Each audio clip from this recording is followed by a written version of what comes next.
Ini kita punya topik yang pertama. Okay, alright. So, boleh nampak Okay, sekejap saya cuba.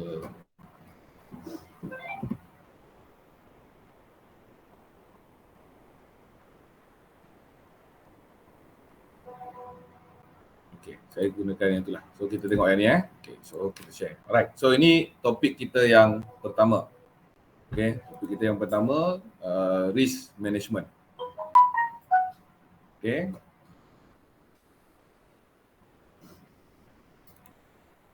Okay, boleh nampak So risk management. Risk management ni, okay, nota ni disediakan dalam bahasa Inggeris kerana kebanyakan term-term dalam occupational safety and health ni, keselamatan dan kesihatan pekerjaan ni, dia adalah berbahasa Inggeris. Jadi kalau kita ambil khusus di NIOSH pun bahasa Inggeris. Even kalau site safety supervisor pun dia punya nota dalam bahasa Inggeris. Tetapi presentationnya, penerangannya saya akan buat dalam bahasa Melayu lah. Okay, alright. So pertama, dalam risk management ni, dia ada risk management dan OSH management system. So OSH management system ni sistem pengurusan keselamatan dan kesihatan pekerjaan. Okay, so kita kena ada sistem sebab dia macam ISO juga sebenarnya. Okay, so pertama dalam OSH management system kita ada polisi. Dipanggil Policy, Organisation and Arrangement. So apa dia OSH polisi? Ini adalah benda yang paling asas sekali bila kita bercerita tentang occupational safety and health. So OSH policy statement is a document that set out the organisation will manage, how the organisation will manage the safety and health in the workplace. So polisi ni dia adalah satu dasar sebenarnya, dasar bertulis. So dasar bertulis menceritakan dalam tu dia bagi tahu bagaimana satu-satu organisasi akan menguruskan keselamatan dan kesihatan di tempat kerja dia. Contoh kita ambil contoh. Kalau di KV, di KV, KV itu sendiri adalah satu organisasi dan kawasan sekolah tu ataupun kawasan college itu adalah workplace, adalah tempat kerja. Jadi bila ada tempat kerja, kemudian ada orang yang bekerja, pasti ada risiko, pasti boleh berlaku kemalangan. Jadi bagaimana kita nak menguruskan risiko tu? Jadi kita akan uruskan keselamatan dan kesihatan di tempat itu. Sebenarnya tujuan dia adalah untuk pekerja, di mana pekerjanya adalah cikgu-cikgu, kaki tangan pentadbiran, kemudian petugas-petugas yang menjaga penyelenggaraan bangunan di situ dan sebagainya. Tetapi secara tak langsung, dia pun akan bantu untuk protect orang lain, termasuklah pelajar dan juga pelawat. Jadi OSH polisi ni adalah satu statement. So sepatutnya setiap organisasi ada dia punya dasar keselamatan dan kesihatan pekerjaan. Okay, kenapa dia penting? Okay, statement ni menunjukkan komitmen. Jadi dekat organisasi tu siapa yang paling kita kata paling mempunyai top management lah kita kata. Maknanya orang yang nombor satu dalam organisasi tu yang membuat keputusan. So kalau di KV, dia punya pengarah lah. Jadi untuk KV itu maknanya kena ada safety policy untuk KV tu dan ditandatangani oleh pengarah KV. Jadi pengarah KV ni dia bertanggungjawab sepenuhnya ke atas keselamatan dan kesihatan di dalam kawasan KV. Itu cerita dalam kawasan kolej lah. Jadi so dia akan bagi tahu apa yang perlu dibuat. Jadi dia akan menandatangani polisi itu, dasar keselamatan dan kesihatan. Jadi dia sama macam dasar quality itu. Okay. Kemudian dia juga menunjukkan yang majikan ataupun pengarah tu tadi dia care, maknanya dia bertanggungjawab dan dia mengambil berat tentang keselamatan dan kesihatan. Kemudian dia adalah sebagai guide untuk all level sebab dia dah ada polisi yang kita tulis tu tadi. Ni polisi lah, maknanya polisi tu dibincangkan kemudian dipersetujui bersama antara kaki tangan dan juga pengarah. Kita ambil KV lah, kaki tangan dan juga pengarah. Okay, dibincangkan, dikeluarkan draft, Apa yang nak kena letak, statement-statement dia, pernyataan-pernyataan dia, kemudian ditandatangani. Benda tu dibincangkan dalam, kita kata, satu komiti lah. Okay? So ini adalah jadi guide untuk semua orang dalam organisasi itu untuk comply. So antaranya contohnya dia bagi tahu, mungkin dalam statement tu kita nyatakan adalah sebarang jenis kemalangan atau kecederaan hendaklah dilaporkan kepada pihak atasan ataupun pihak pentadbiran. Jadi akan ada satu rekod. Jadi kalau ada kemalangan berlaku pada pelajar, pada guru, jadi kemalangan tu akan dilaporkan dan dibuat siasatan dan sebagainya. Jadi kalau tak lapor, dalam pernyataan tu dah setuju. Jadi kalau tak lapor, dah tak ikut polisi. Sebab tu saya katakan tadi, polisi ataupun dasar ni dia jadi benda yang pertama. Okay? Dia adalah permulaan bagi bagaimana kita nak merancang, nak menguruskan safety, occupational safety and health program tadi. So macam tadi, orang tahu dia kena laporkan, tapi macam mana kaedah nak lapor? Nak pakai SMS je ke, nak pakai cakap aja ke, nak tulis borang ke, ataupun macam mana? So dia jadi starting point. So macam mana bila orang tak tahu, akan buat apa? Latihan, adakan flowchart dan sebagainya. Dan safety policy ini dikehendaki ada oleh legal. Undang-undang dalam Malaysia dia kata setiap organisasi yang mempunyai lebih daripada 5 orang pekerja kena ada safety policy. Ini asas, ini yang paling asas sekali. Okay? So bila dah ada tadi, bila kita dah buat apa yang kita nak tulis, apa yang kita nak nyatakan dalam polisi tu, dia mesti ada apa kita punya visi dan kita punya target untuk kita capai dalam polisi tu.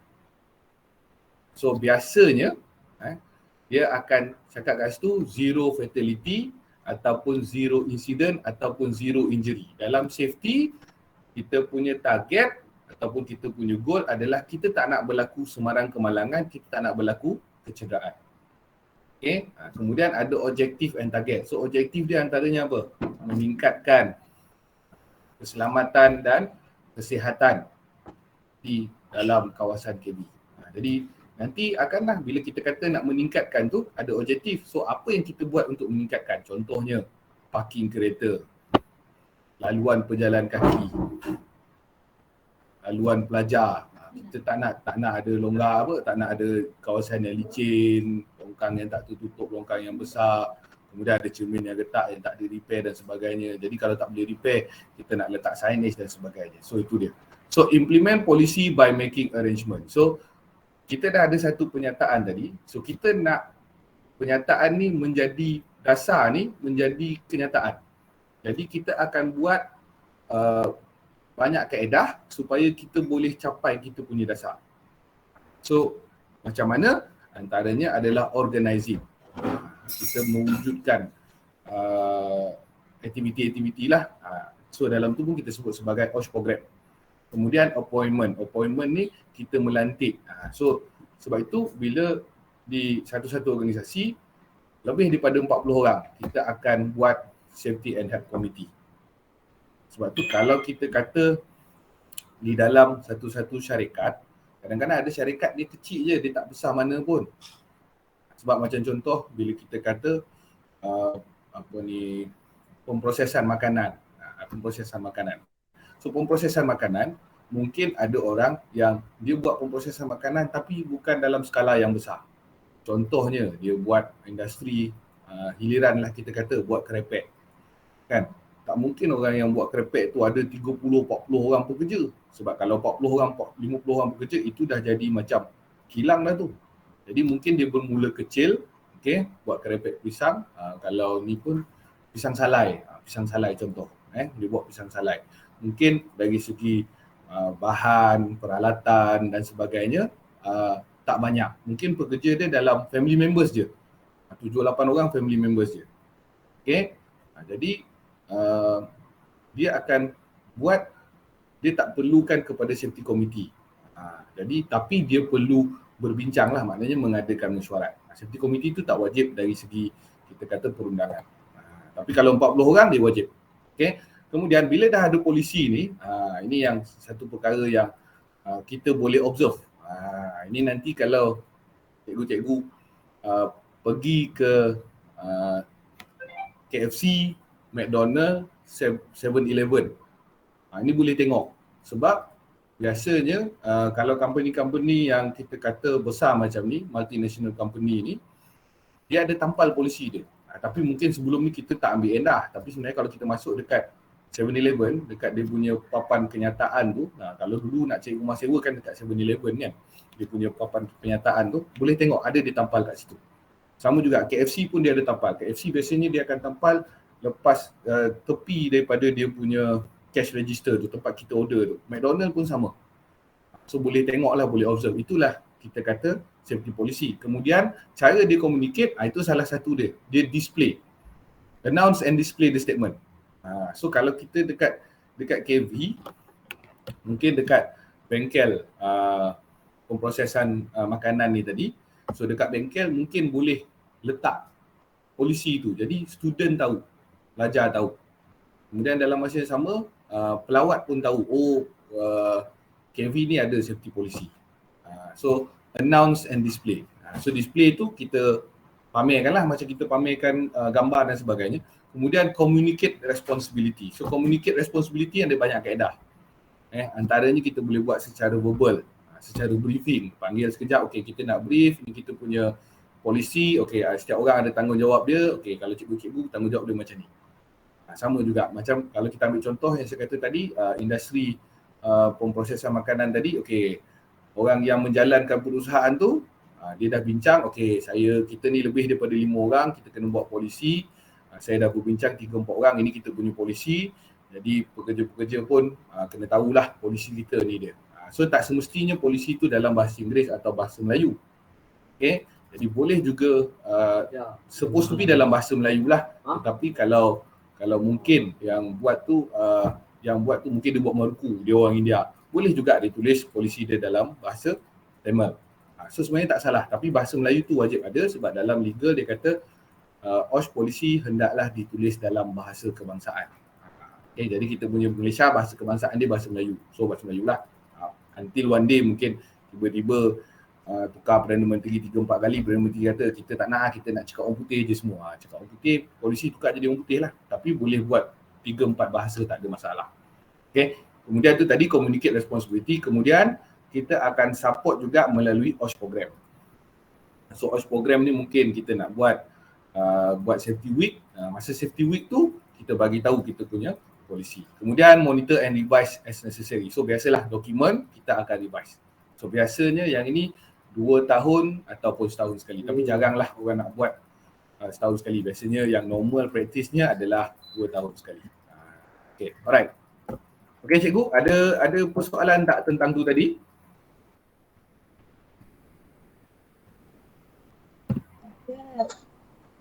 Kalau ada soalan, boleh tanya. Tak ada masalah. Okay? Tak ada.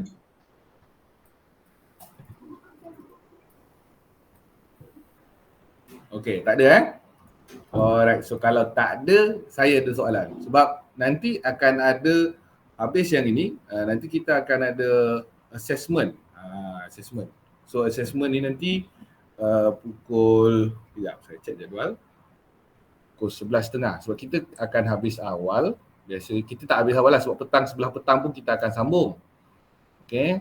Sebab kalau ikut pada jadual, ikut pada jadual sehingga pukul 11. Sehingga pukul 11. Introduction to OSH and Risk Management. Lepas tu kita break. So kita akan sambung balik nanti 2.30 hingga 4.30. Okay. So nanti akan ada satu kita panggil tutorial panjang. So tutorial panjang, bukan tutorial panjang, assignment panjang. Assignment panjang ni bermakna cikgu-cikgu akan submit di hari keempat nanti. Di hari keempat. So ada 2 soalan. Okay. Dan saya advise untuk buat secara berkumpulan. Kalau tak buat secara berkumpulan, dia agak susah sikit lah. So boleh buat secara berkumpulan. Mungkin cikgu-cikgu ada, tak silap saya ada 31 orang. So boleh bahagikan kepada 5 orang lah. Nanti saya akan share soalan tu. Jadi kalau itu soalan untuk assignment panjang. Jadi tempoh masa dia 4 hari untuk buat. Jadi kalau buat sikit-sikit pun boleh siap lah. Kalau 5 orang tu pecah, okey, yang ni buat jadual dia, masukkan key in dan sebagainya.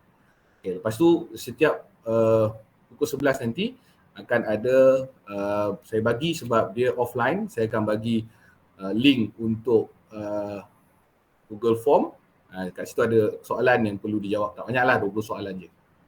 Okey, alright. Ada apa nak tanya tak kat situ cikgu-cikgu? So far boleh follow? Untuk assessment panjang tu, saya mohon untuk cadangkan kalau bagi by KV boleh tak? Lebih mudah untuk kami bincang. Kalau yang lain-lain setuju ke? Saya tak ada masalah. Sebab kita tak rigid. Sebab ini nak memudahkan. Tapi macam cikgu cakap tadi, nak bagi by KV pun boleh. Sebab yang ini saya tak tahu ada berapa KV kat dalam ni. So ada berapa KV yang terlibat ni? Ada 4. So ada 4. Jadi 1 KV diwakili oleh berapa orang cikgu? 9 ke 10. 9 atau 10? Ya betul. Lebih kurang lah. So maknanya akan ada 4 kumpulan lah, betul? Ya. Cik, saya tak ada masalah. Kalau cikgu-cikgu lain rasa macam tu yang paling mudah, saya rasa yang tu yang paling baik lah. Sebab dia akan ada 2 soalan. Jadi boleh pilih yang mana satu. So saya tak rigid, maknanya cikgu-cikgu boleh pilih lah yang mana soalan yang disukai hati. Okey, terbuka lah ya. Terbuka, sebab dia ada 2 soalan, nanti boleh bincangkan sesama sendiri. Tapi rasanya kalau untuk 2 grup tu tadi, okey. Okey. Ada soalan di mesej tu. Okey, saya nampak. Okey. Okay. Nur Adila binti Zulkifli. Okey, so okey. Alright. Adakah pelajar dilindungi di bawah OS jika berlaku kemalangan di tempat kerja sebab pelajar bukan kategori pekerja? Okey, soalan yang sangat baik. Okey, sebab tu saya katakan tadi ada kaitan dengan apa yang saya terangkan. Jadi cikgu bertanya soalan yang baik. Okey. Kita tengok dari sudut konteks beberapa perkara. Pertama, kita tengok dari segi premis. Dalam OSHA disebutkan adalah menjadi tanggungjawab pemilik premis. So pemilik premis ni bila mana kita kata premis tu ada menjalankan perusahaan. Perusahaan ni yang dimaksudkan bukan gig industri lah, maknanya contoh 7-Eleven. So bila perusahaan ni dia mesti ada intention to gain profit. So maknanya contoh kita ambil 7-Eleven. Kan? Ada tak pelajar masuk 7-Eleven? Ada tak orang masuk 7-Eleven? Mesti ada sebab itu adalah dia punya pelanggan. Jadi menjadi tanggungjawab, dipanggil tanggungjawab orang yang berkuasa dekat atas premis tu. Sebab kadang-kadang premis tu bukan milik dia, dia adalah tenant. Seperti tenant, dia berkuasa atas premis tu. Jadi dia menjalankan perusahaan. Sama juga di KV. Di KV, maknanya ada pelajar ni tak kerja, tetapi dia datang. Tapi ada tak perusahaan dijalankan di KV? Ada. Perusahaan dia adalah perusahaan yang berkaitan dengan bidang pendidikan. Jadi ada profit gain dekat situ sebenarnya. Profit gain. So kalau kita kata sebab industri itu adalah pembelajaran dan dia adalah agensi awam, agensi kerajaan kita kata. So bila agensi kerajaan ni biasanya dia tidak akan didakwa oleh kita kata JKKP lah, tapi mungkin dari segi penjaga ibu bapa. Dan pelajar ni memang dilindungi sebab menjadi tanggungjawab. Itu saya katakan tadi, polisi tu yang utama adalah siapa yang paling the highest ranking, siapa yang paling besar kedudukan dia dekat premis tu, yang berkuasa dekat premis tu. Jadi yang paling berkuasa dekat premis tu pengarah. Jadi pengarah kena pastikan. Jadi pengarah antaranya dia buat polisi tu tadi. So antara dalam polisi tu dia pun sebut, dia mesti sebut dengan ini pihak college akan memastikan keselamatan cikgu-cikgu, pekerja-pekerja dan sebagainya. Termasuklah juga keselamatan orang-orang yang berada di dalam premis. So orang-orang yang berada termasuklah pelawat dan sebagainya. Jadi dia dah bagi pernyataan kat situ. Dengan maksud untuk mencapai pernyataan di atas adalah menjadi tanggungjawab semua yang berada, semua kaki tangan yang berada di dalam KV untuk menegur apa-apa kesalahan yang dilakukan oleh pelajar ini dan memastikan mereka mematuhi pada setiap masa untuk mencegah kemalangan. Habis. Statement tu dah clear cut dah. So itu sebagai kita kata protection lah, tapi belakang daripada polisi tu tadi ada kita kata program-program yang kita buat, maknanya tegur, lepas tu buat program tentang keselamatan dan kesihatan, buat minggu keselamatan dan kesihatan dekat KV. Sebab yang ini kalau kita tengok KV sebagai institut vocational dan teknik tadi sama macam IKBN. So sama macam IKBN. IKBN dia ada buat minggu keselamatan dan kesihatan pekerjaan. Sebab saya faham, saya pun daripada KB juga, kadang-kadang ada pemesanan kalau yang dulu-dulu lah ada pemesanan penyaman dan penyejukan udara, lepas tu ada welding dan sebagainya. So benda-benda ni bukannya tak bahaya, tetapi kalau kita selalu tengok, kita anggap biasa je, tapi sebenarnya dia boleh jadi suatu insiden yang besar sekiranya kita tidak kawal dengan baik. Itu tadi apa ni, Not Adila cikgu Okay, alright, ada soalan lagi? Tu soalan yang baik tu. Saya kalau tanya, saya akan jelaskan sebaik mungkin. Okay cikgu. Okay, ada soalan lagi? Okay, tadi dah setuju dah setuju grup ikut pada KV. Okay, alright. So sekarang kita dah habis bahagian yang pertama, yang itu yang paling asas polisi tadi, dasar keselamatan dan kesihatan. Now kita masuk part yang kedua. Okay, kita masuk risk assessment. Okay, risk assessment. Okay, risk assessment ni adalah kita panggil penilaian risiko. Penilaian risiko. Alright. So untuk kita tahu penilaian risiko ni, dia ada hierarchy dia panggil. Okay. So dia ada hierarchy. Saya typekan sebab yang ni benda yang penting lah. Okay, benda yang penting. Saya typekan dekat chat. Okay. So hierarchy. Dia ada 3 komponen. Okay. HIRARC. Hierarchy. Dia ada 3 komponen. Dia ada HI, RA dan RC. Okay. So dia ada 3 komponen. Sebelum kita pergi kepada 3 komponen ni, kita kena faham asas dia dulu. So apa dia asas dia? Dia kata kena tahu hazard, kena tahu danger. Okay. So, kena tahu hazard, kena tahu danger dan kena ada tahu risk juga. Ada 3 komponen. Hazard, danger and risk. Ini benda yang penting lah. Okay. So hazard. Apa makna hazard?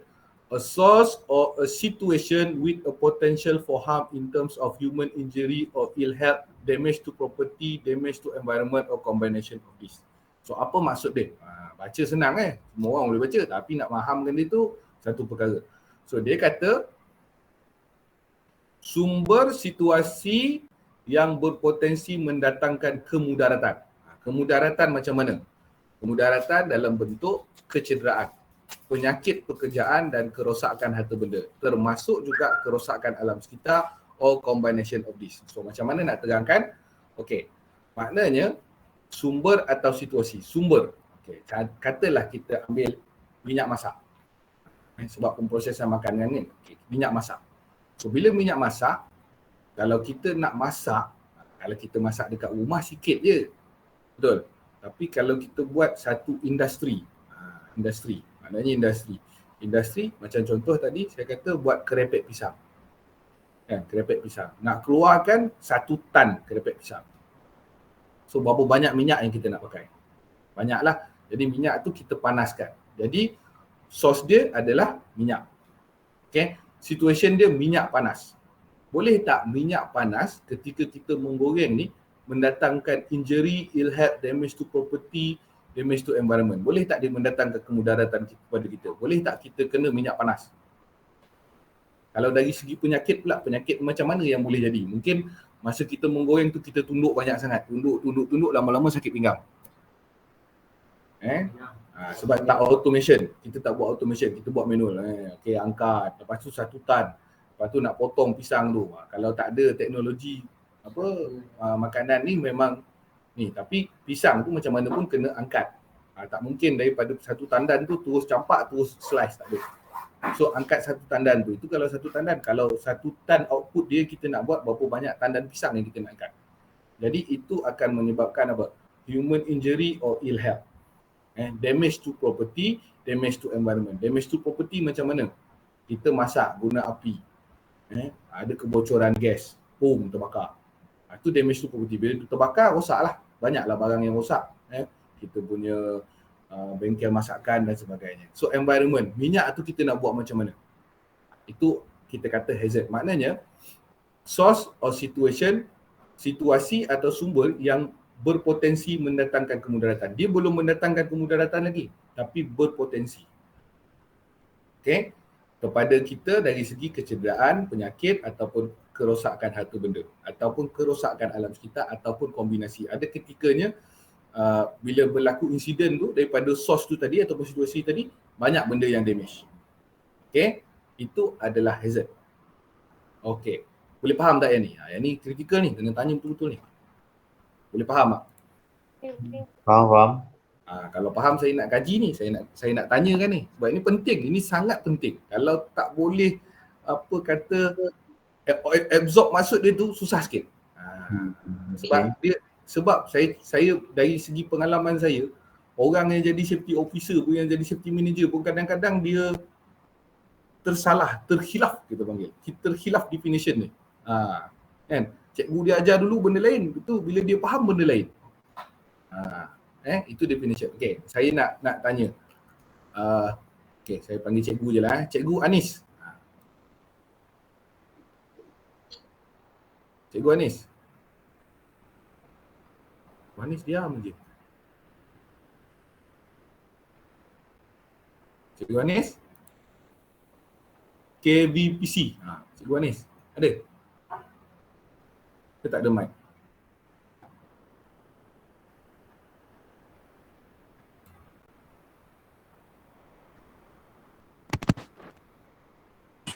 Saya. Okey, Cikgu Anis. Okey, Cikgu Anis, saya nak tanya. Okey, tadi kita dah cerita pasal hazard tu kan? Betul? Okey. Sekarang soalan saya adalah Sorry. Okey. Soalan saya adalah kalau memandu. Memandu tu macam mana kita nak terangkan situasi, apa kita nak terangkan hazard dia? Dia ada source, situation dengan act. Macam mana tu?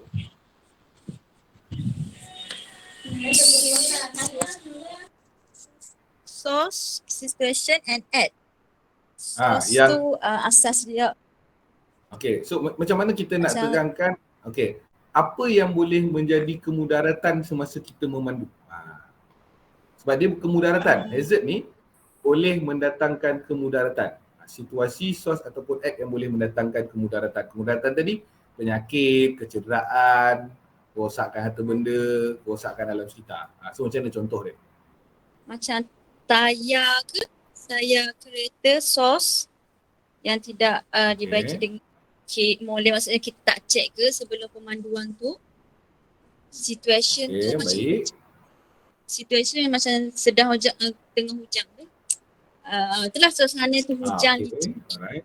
Okay, act kita mungkin kita make sure sebelum drive kita check masa keadaan sedang tu atau kita pandai kawal ke masa pemanduan sedang berlaku, tak mengantuk ke, action kita tu. Source, tayar, good. Situation and act. Okay, alright. Bagus. Itu maknanya faham lah. Okay, sebab dia bukan kemalangan tu tetapi contribution factor. Faktor-faktor yang boleh menyebabkan kemalangan tu berlaku. Jadi nanti itu adalah hazard. Lepas tu kita akan ada risk control. Jadi dah tahu dah tadi hazard tu, kemalangan tak berlaku lagi. So kita kena pastikan kita kawal risiko tu. Maknanya itu tadi hazard tadi, source tadi jadi punca. Jadi kita dah tahu dah, tayar tu dah licin, dah tak ada bunga lagi. Dah tak ada dia punya thread lagi. So kita pun tapi COVID ni kedai tak buka. Kan? So kita nak kena bawa kereta juga. Jadi kita kena bawa dengan lebih berhati-hati. Jadi bermakna jangan langgar lubang. Nanti kalau langgar lubang tayar pancit, terbabas. Lepas tu kita bawa pula dalam hujan. hujan lebat sangat ni, kereta pun banyak, tak apalah, tak payah jalan dulu, tangguhkan perjalanan. Nanti kan dah petang-petang sikit, kereta dah kurang, baru kita jalan, hujan pun dah berhenti, tapi still kena hati-hati lagi. Jadi itu antaranya. Jadi kena faham lah source, situation or act yang kita kata boleh menyebabkan kemalangan. Tapi kemalangan tu tak berlaku lagi. Okay, good. So itu dah faham. Okay, saya continue. Okay.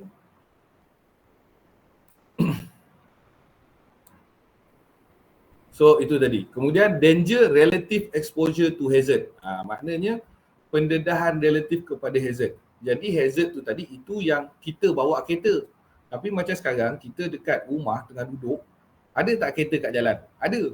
Kereta tu boleh jadi tak dengan situasi yang sama tadi? Boleh. Tetapi kita tak terdedah kepada kereta yang sedang bergerak tu.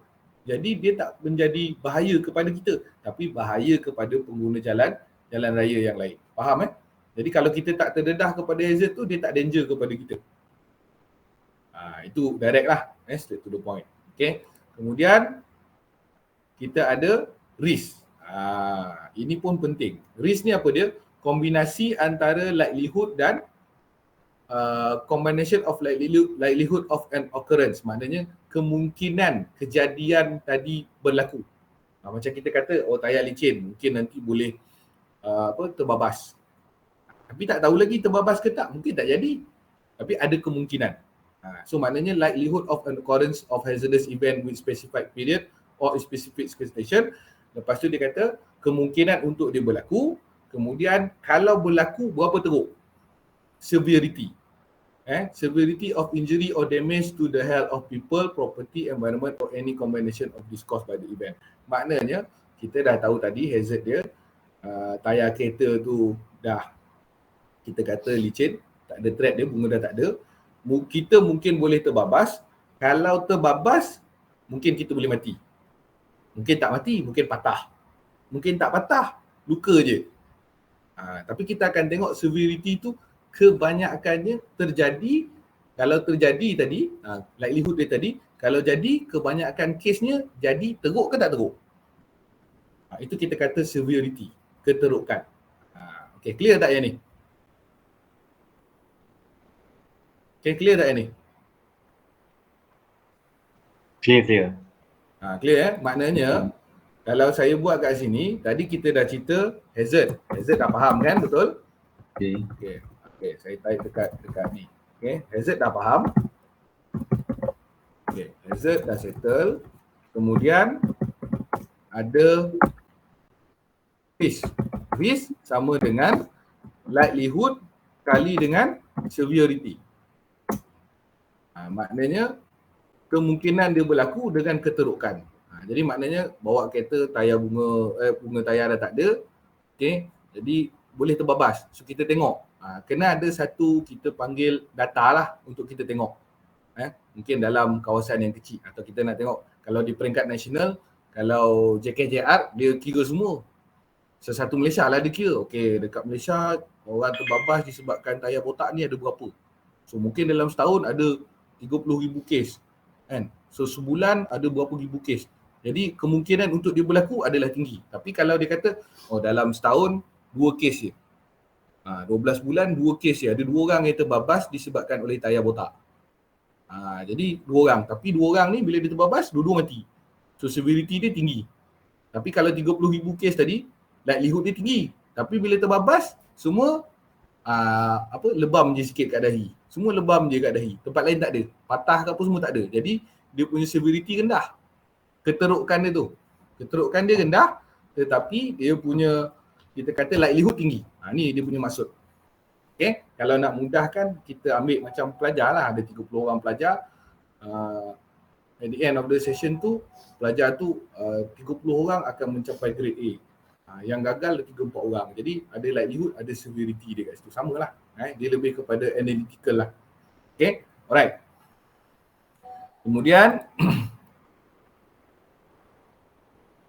Kemudian dia kata apa? The process of evaluating the risk to safety and health arising from hazard at work. So risk assessment. Jadi macam mana kita nak buat proses evaluating ni? high-rec ni tadi. So antaranya mula-mula kita kena kenal pasti aktiviti yang kita jalankan. Daripada aktiviti yang kita jalankan tadi, kita kenal pasti hazard dia. Hazard dia apa-apa yang tadilah sumber yang boleh mendatangkan kemudaratan tadi. Aktiviti tu. Tengok lantai licin ke apa. Jadi kita ambil satu proses. Proses dia apa? Proses untuk pembuatan sos. So pembuatan sos macam mana nak buat daripada cili kering, proses sampailah kita botolkan. Jadi botol tu pun sendiri sebenarnya adalah hazard. Sebab apa? Kalau pecah, terhempas, boleh terpercik, boleh masuk mata. Kalau masuk mata, boleh buta. Buta dah kita kata likelihood, dia punya severity dah tinggi. Itu salah satu. Kemudian mungkin kita memasak gunakan api. So, benda kita boleh jalankan tetapi kita kena kawal. Kita kena nilai tadi. Mungkin kita kata botol pecah, terpercik. Itu mungkin kes tu kurang. Dan tak pernah lagi kita dengar ada budak yang terpercik ke mata, dia punya kaca tu tak ada.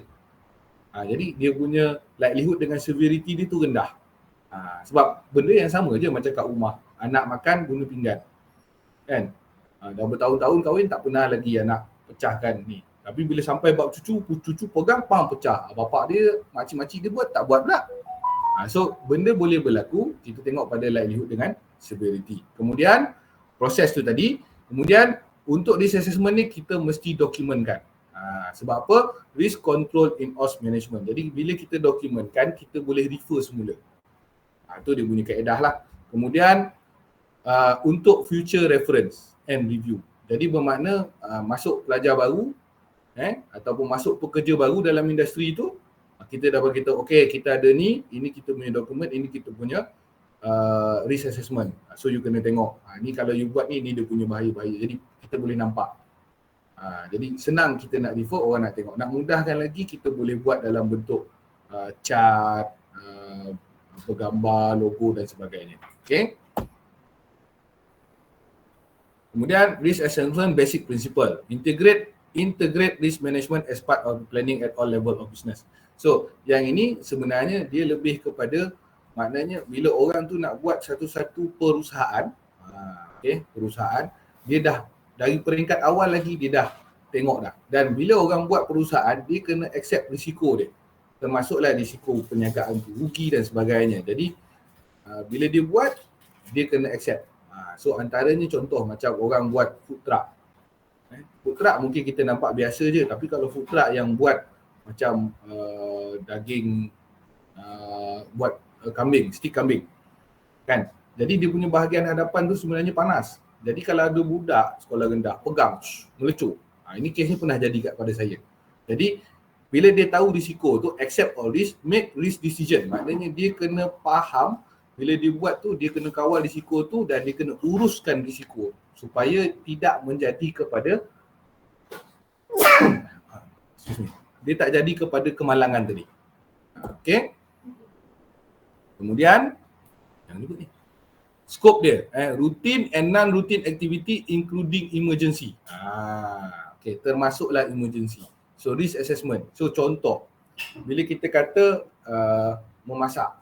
Bila memasak kita menggunakan api, kita menggunakan peralatan elektrik, dan boleh berlaku emergency. Emergency ni suatu keadaan yang kita perlu kepada tindakan yang pantas untuk kawal. So contohnya kebakaran. So itu pun kita kena masukkan dalam kita punya risk assessment. Maknanya ada sumber api tadi, source dia.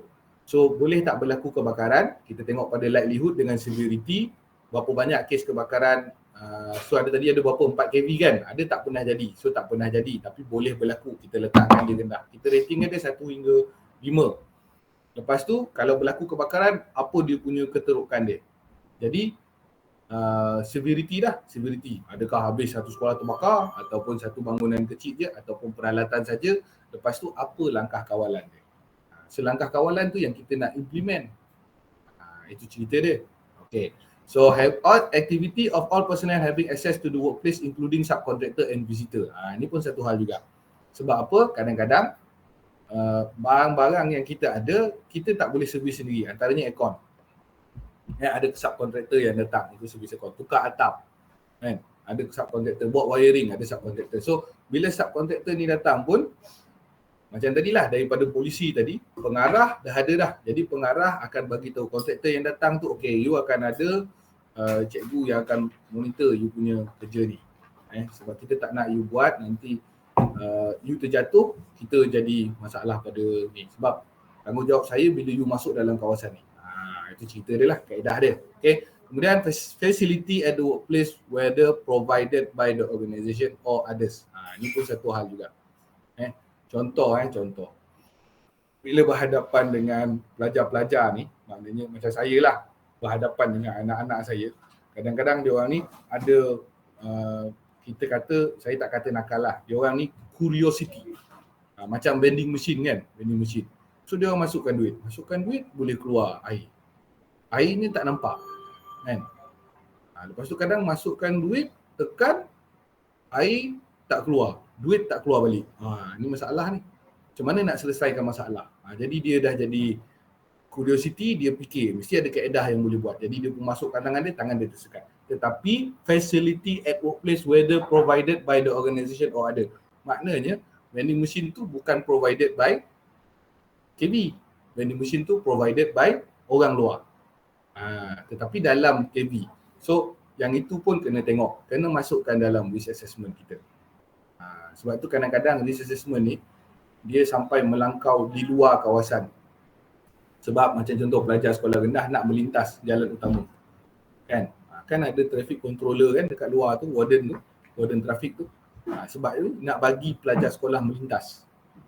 So sebab apa? Ada risiko-risiko kepada pelajar. Risiko dia tu tinggi. Tu termasuk dalam risk assessment. Okay, clear Okay, kemudian inilah dia yang saya katakan tadi, risk management, high rank, hazard identification, risk assessment dan risk control. Okay, ada soalan?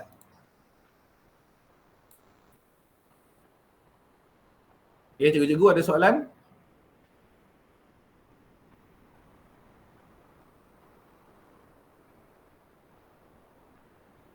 Okay, slide tak gerak ke saya je? Alright, so nampak Okay, adakah kecacatan kekal bermaksud severity tinggi? Okay. Julia, Cikgu Julia. Mana Cikgu Julia?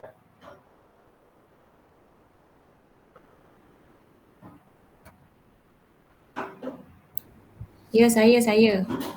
Okay, alright. Okay, soalan yang baik juga tu Cikgu Julia.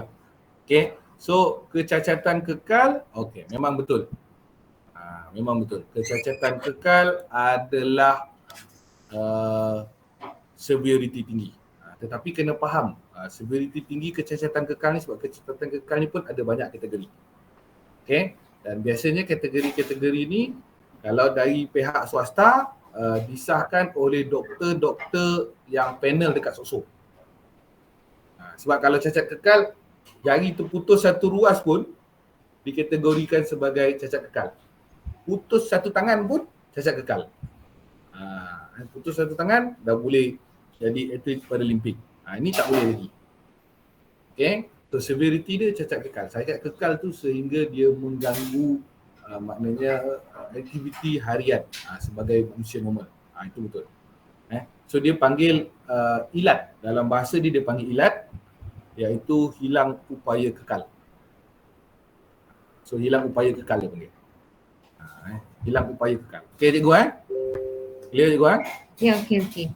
So dia kalau kita kata kategori dia, kalau kita rating kan, maknanya kalau 1 hingga 5 dia boleh pergi kepada 4.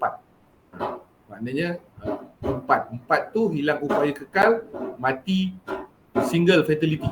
Satu orang je mati. Tapi kalau 5 tu mati beramai-ramai. Apa yang berlaku tu mati beramai-ramai. Maknanya berlaku bencana disebabkan sos tu tadi, berlaku bencana dia jadi kita panggil mati beramai-ramai. So yang tu contohnya, kalau kita ada satu kilang yang besar, kilang petrochemical katakan, kilang tu terbakar. So kilang tu kalau terbakar dia bukan 1 hari tu, dia 2-3 hari. Bila 2-3 hari kalau orang terlibat dalam kebakaran tu yang boleh meninggal, dia kalau dalam berita tu dia kata kebakaran menyebabkan kematian lima kehilangan nyawa dia panggil. 5 kehilangan nyawa tu mati ramai-ramai lah tu. Kalau kita kaitkan dengan COVID sekarang, satu hari berapa orang mati. So maknanya severity COVID ni tinggi sebenarnya. Likelihood dia tinggi tak? Tengok jumlah kes, likelihood dia pun tinggi. Sebab tu kalau dalam, nanti cikgu-cikgu akan dapat knowledge baru hari ni. Sebab dalam pengawalan risiko, dia ada peringkat dia. Daripada yang paling tinggi kaedah dia sehingga yang paling bawah. Nanti kita tengok. So nanti face mask tu dia akan jadi apa? Face mask tu akan jadi hierarchy of control yang paling bawah sekali, which is PPE, Personal Protective Equipment, face mask tu. So kalau orang safety ni bercerita tentang COVID, dia tahu dah daripada atas sampai bawah. Pertama sekali eliminate. Eliminate COVID tu tak boleh. Tapi lepas tu dia kata apa? Eliminate, substitute. Nak substitute tak boleh. Yang ketiga, isolation. Sebab isolation tu duduk dekat rumah. Itu yang paling ni sebenarnya efektif. Nanti kita bincangkan, tak apa. Sekejap lagi kita akan sampai kat situ. Okey cikgu, tadi tu soalan yang baik. Okay, now saya teruskan slide.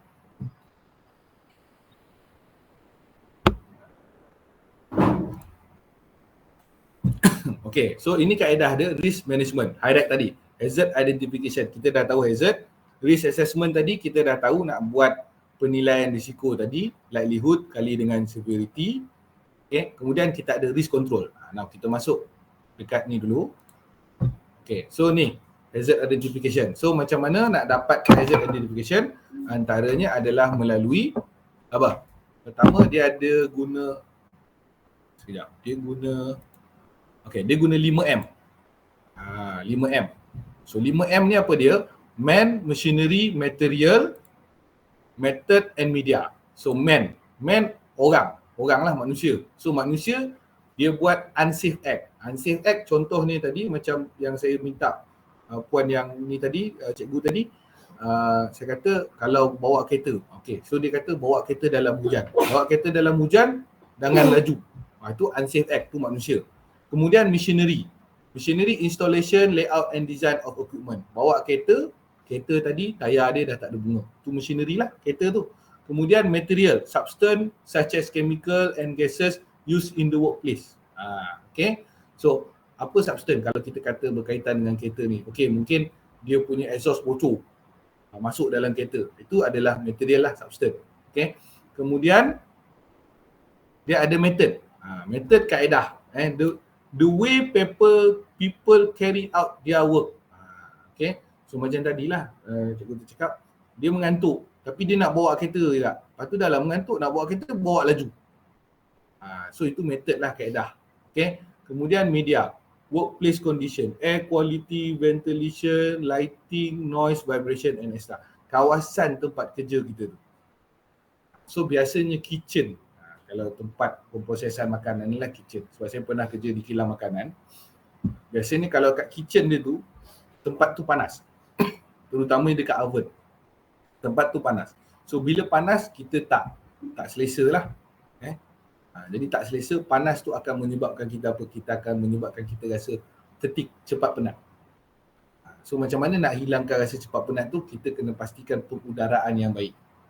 Sebab kalau dekat oven tu, kalau kita kata oven biasa ni, kalau bukan dekat kilang kecil je, tapi kalau oven dekat kilang tu dah macam terowong lah. Okay, itu dia punya ni lah. Itu untuk media. Okay. So hazard identification, ni kita masuk kat sini, ada beberapa kategori. So antaranya mechanical pinch point, sharp point, edges, overload or force a tool beyond its capability and grinding wheel without guard. So ini adalah pinch point. Sebab dalam pemprosesan makanan, okay, kadang-kadang kita menggunakan teknologi. Contohnya nak slice daging. Kan, nak slice daging. Kita kata macam salami tu. Salami. So nak slice, kita gunakan mesin untuk potong slice tu. Okay, itu satu kaedah. Kemudian untuk memasak.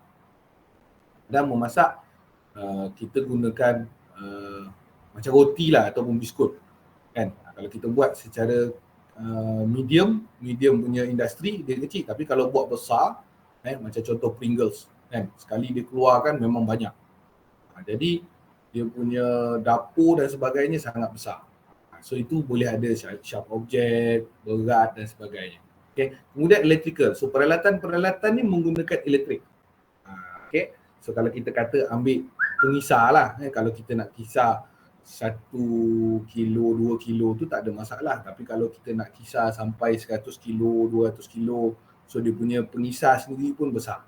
Okay. So electrical cord installation damage, electric face plate or cover broken or missing, fan cord installation pull loose, ataupun cara kita buat cable management tu lalu dekat bawah ada berair dan sebagainya. Okay, itu antaranya lah. So mechanical, electrical, kemudian kita ada biological.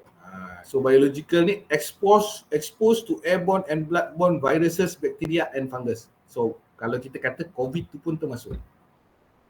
Okay, so ikut pada industri lah. Kalau industri makanan, contohnya ni saya rasa cikgu-cikgu lebih maklum lah, macam urea, salmonella dan sebagainya. So yang tu sebab tu hygiene tu very important. Kemudian chemical, exposed to carcinogenic chemical, sanitizer and corrosive substance. Okay, so dalam industri makanan mungkin tak ada sangat, tetapi mungkin bahan-bahan pengawet dan sebagainya. Kadang-kadang kita ada gunakan kapur juga sebab macam nak buat mi contohnya, pemprosesan mi. So pemprosesan mi akan guna kapur. So kapur tu kita bukan kata tak bagus lah, tapi perlu ada kawalan dari segi penggunaan, nisbah penggunaan dan cara penyimpanan dia. Okay. Alright, so itu hazard identification, ada Lee tadi. Kemudian kategori dia sambung lagi ergonomic. Ergonomic ni macam mana? Repeated exposed to unnatural posture and unnatural movement, wrong design of workstation, tools and tasks. Sebab tu dapur biasanya dia akan design betul-betul. Sebab kita nak memasak, bila nak memasak tu memang memerlukan masa yang lama. Okay, sebab kalau tak memang susah. Lepas tu kadang-kadang disebabkan oleh berat. Lepas tu twisting dan sebagainya. Kemudian psychological, stress, sexual harassment, violent at work, ini lebih kepada sikap lah. Bagaimana orang bersikap kepada kita, kita bersikap kepada orang. Okay. Alright, tu dah habis. Okay, alright. Now kita masuk kepada method. Method of identifying hazard. So antaranya adalah review of document and publication. Okay, yang ni siapa boleh tolong terangkan? Nak tengok juga. Kalau review dokumen ni macam mana? Nak tanya.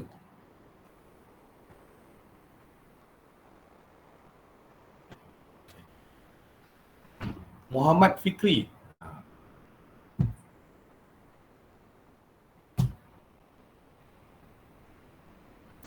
Muhammad Fikri ada?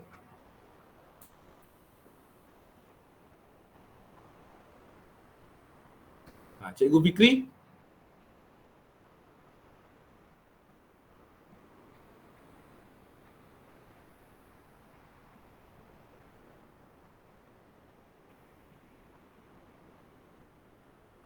Cikgu Fikri? Ada Cikgu Fikri? Oh, okey. Dekat chat. Okey. Cikgu Fikri. Oh, line stuck. Okey, tak apa. Okey. Cikgu Fikri line stuck, kita minta orang lain lah.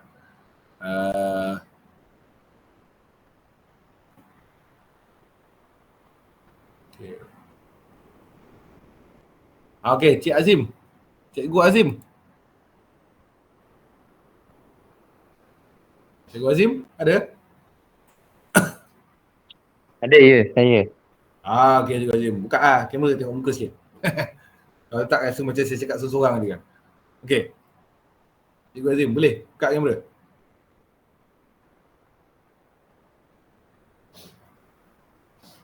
Okey, tak apa.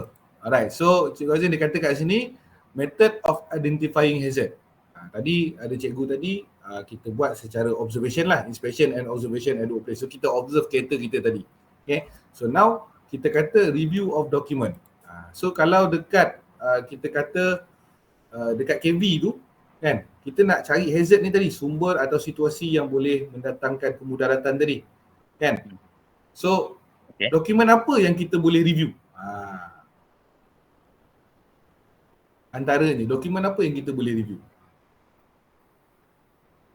Kita boleh review dokumen berkaitan dengan kita punya peralatan lah. Peralatan dan mesin macam tu. Betul. Sebab dekat situ pun kita ada dalam tu ada manual cara mengguna dia, ada apa dangerous tu semua instruction dan sebagainya.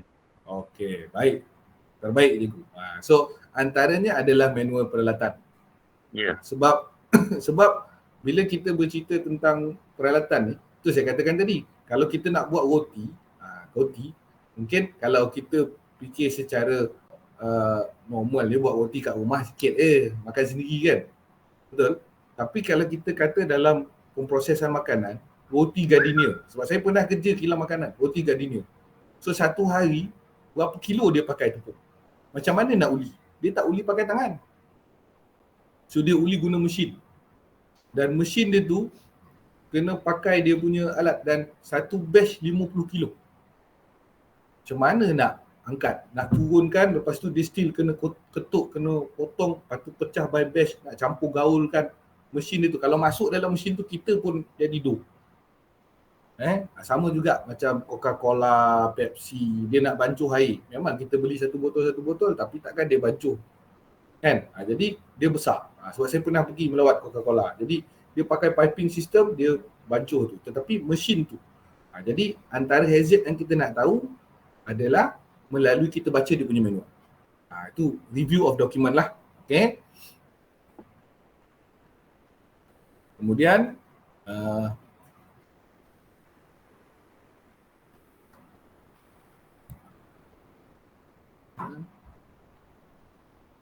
kemudian dia cakap lagi inspection and observation at the workplace. So kita tengok kawasan kerja tu, tengok ada tak air tempat air melimpah. Macam tadi kita kata bakteria, kemudian apa lagi, bakteria, viruses dan lain-lain lah.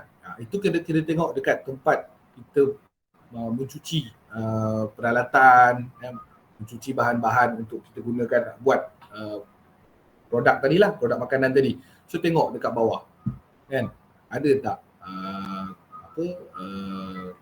tersumbat ke, air bertakung ke dan sebagainya. Itu adalah observation, inspection and observation. Sebab tu inspection and observation ni sebenarnya salah satu benda yang kita boleh buat checklist. So daripada situ pun kita boleh nampak. Kemudian measurement of atmosphere, monitoring environment and medical surveillance of the workers. So yang ni medical surveillance. So medical surveillance ni kalau kilang-kilang makanan biasanya sebelum pekerja tu masuk dia ada medical sebelum dia boleh join. Kemudian hazard analysis, JSA dengan HAZOP. Yang ni peringkat yang tinggi lah biasanya kalau kilang-kilang petrochemical. Okay. Kemudian kita dah dapat tu tadi, kita pun buat risk assessment. So hazard identification, kemudian kita ada risk assessment. Risk assessment tadi kita nilaikan risiko dia. So maknanya tadi dah tengok dokumen tadi, kita tengok. So dokumen tu cakap, okay, mesin ni dia punya power supply 415 kilovolt. Biasa kita pakai, dia dah pakai 3 phase kan. Mesin tu memang besar lah, motor dia pun besar. Jadi maknanya kalau kena renjatan 240 pun dah sangat bahaya, 415 lagilah bahaya. So severity dia tinggi.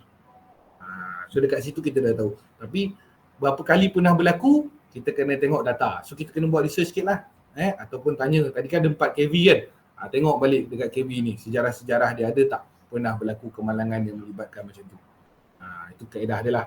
So kita dah tahu hazard identification, risk assessment. Okay. So ini dia punya kaedah dia. Ini kaedahnya, ini bukan saya buat sendiri ya. Ini adalah daripada Industrial Code of HIREC guideline daripada JKKP, Jabatan Keselamatan dan Kesihatan Pekerjaan, ataupun DOSH, Department of Occupational Safety and Health. So dia kata apa? Likelihood, the most likely result of hazard event being realized. Maknanya pernah berlaku, kerap berlaku, sangat kerap berlaku. Possible has a good chance of occurring and not unusual. Maknanya kerap juga berlaku, tetapi mungkin 3 bulan sekali ataupun 4 bulan sekali. Dalam setahun mungkin ada 2-3 kali. Conceive mungkin susah, setahun mungkin sekali. So yang ni remote ni mungkin 2 tahun, 3 tahun sekali. Inconceivable ni 5 tahun ataupun lebih daripada 5 tahun berlaku sekali. Macam contoh kita tengok bangunan guntur lah, Highland Tower kan. Highland Tower tu kita boleh kata ni satu lah dalam Malaysia. Sekali je berlaku kan. Lepas tu dah tak pernah berlaku lagi. So satu lah. Tapi dia punya masalahnya dekat mana? Dekat sini, severity. Sebab tu saya kata tadi, catastrophic, 5. So, fatality. Okay, serious non-fatal injury, permanent disability. Ini tadilah. Permanent disability dia letak 3.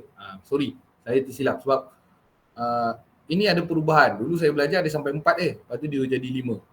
Okay, so permanent disability 3, single maknanya satu kematian 4. Kalau numerous kematian 5. Lepas tu disabling but not permanently injured. Ni.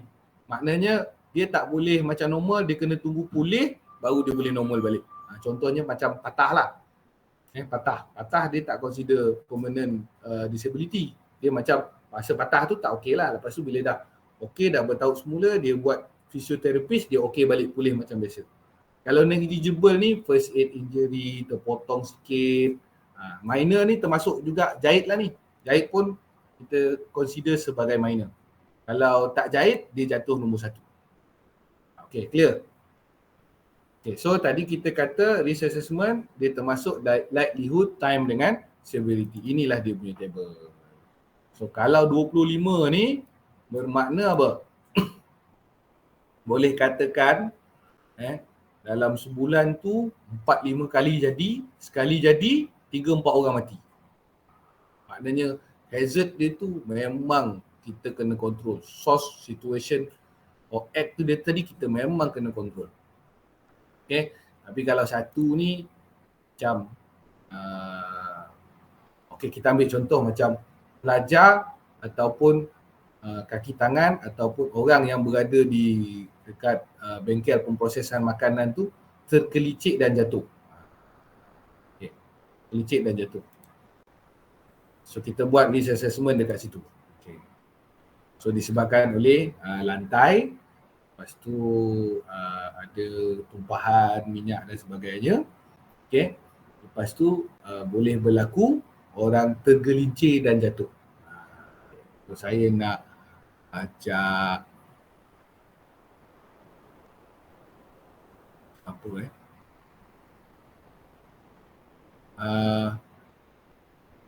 okay. Dekat ada tak yang daripada KV Negeri Sembilan? Ada tak?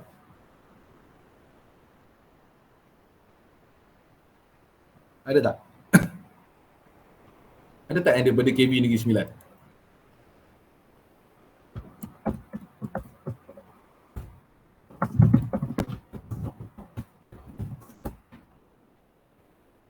Ada? Okey, tak apa.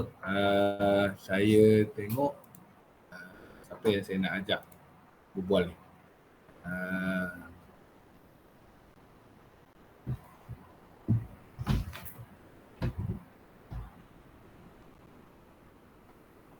Okey, Yuhani Azman.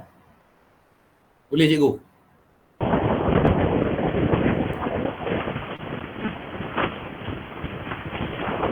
Okey cikgu.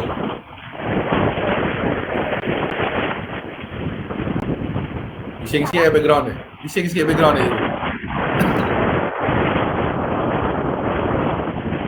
Okey cikgu, boleh?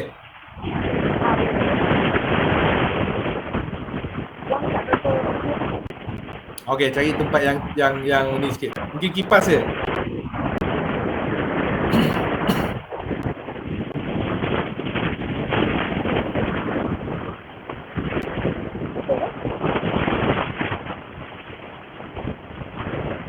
Agak bising sikit cikgu. Bising sikit, kipas kot.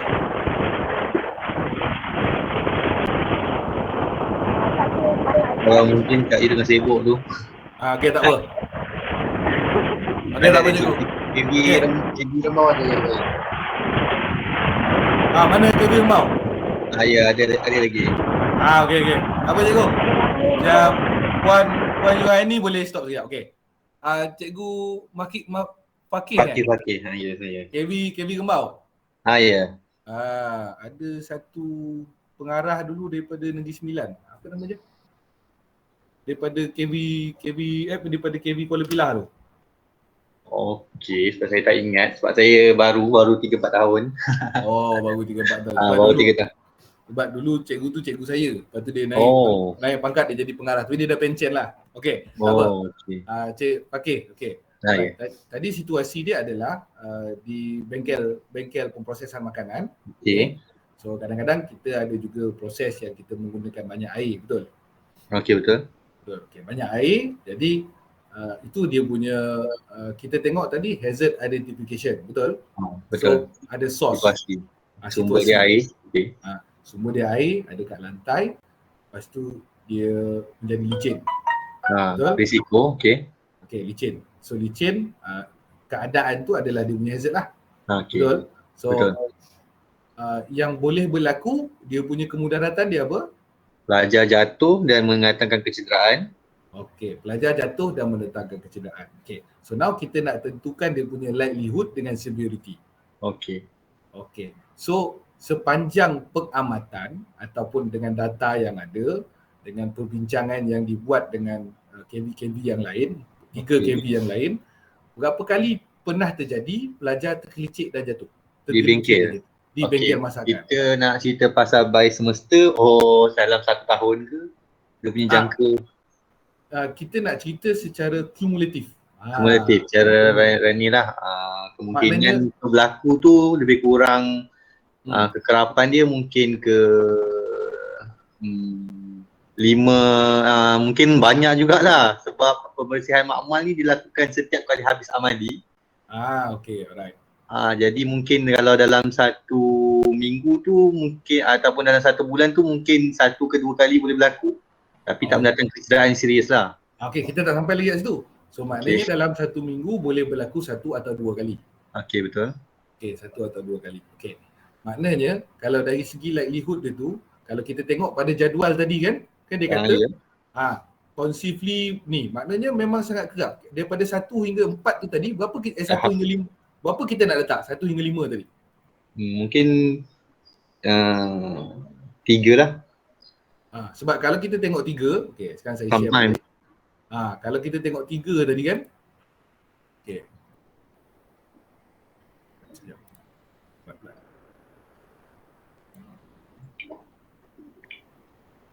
Might be occur at some time in future.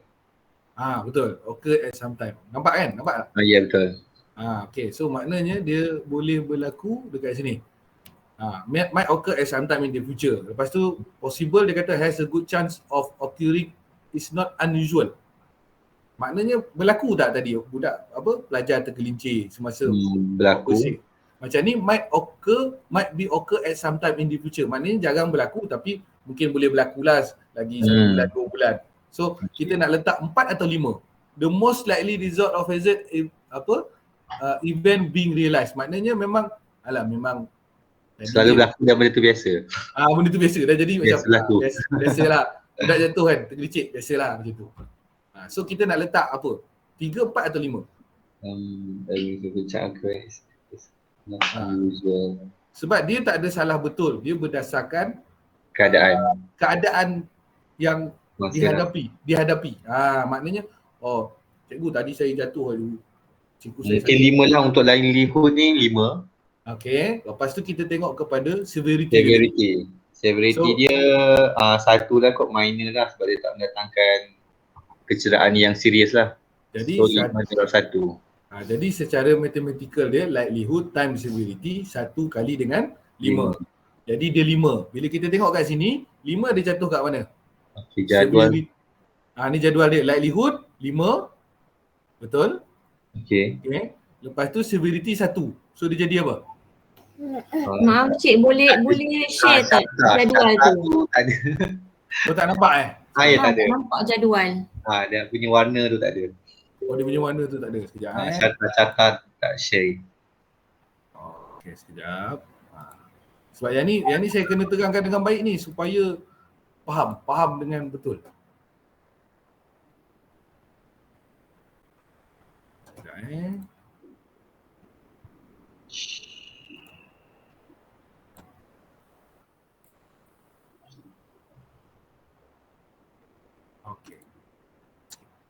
Okay, nampak Okey.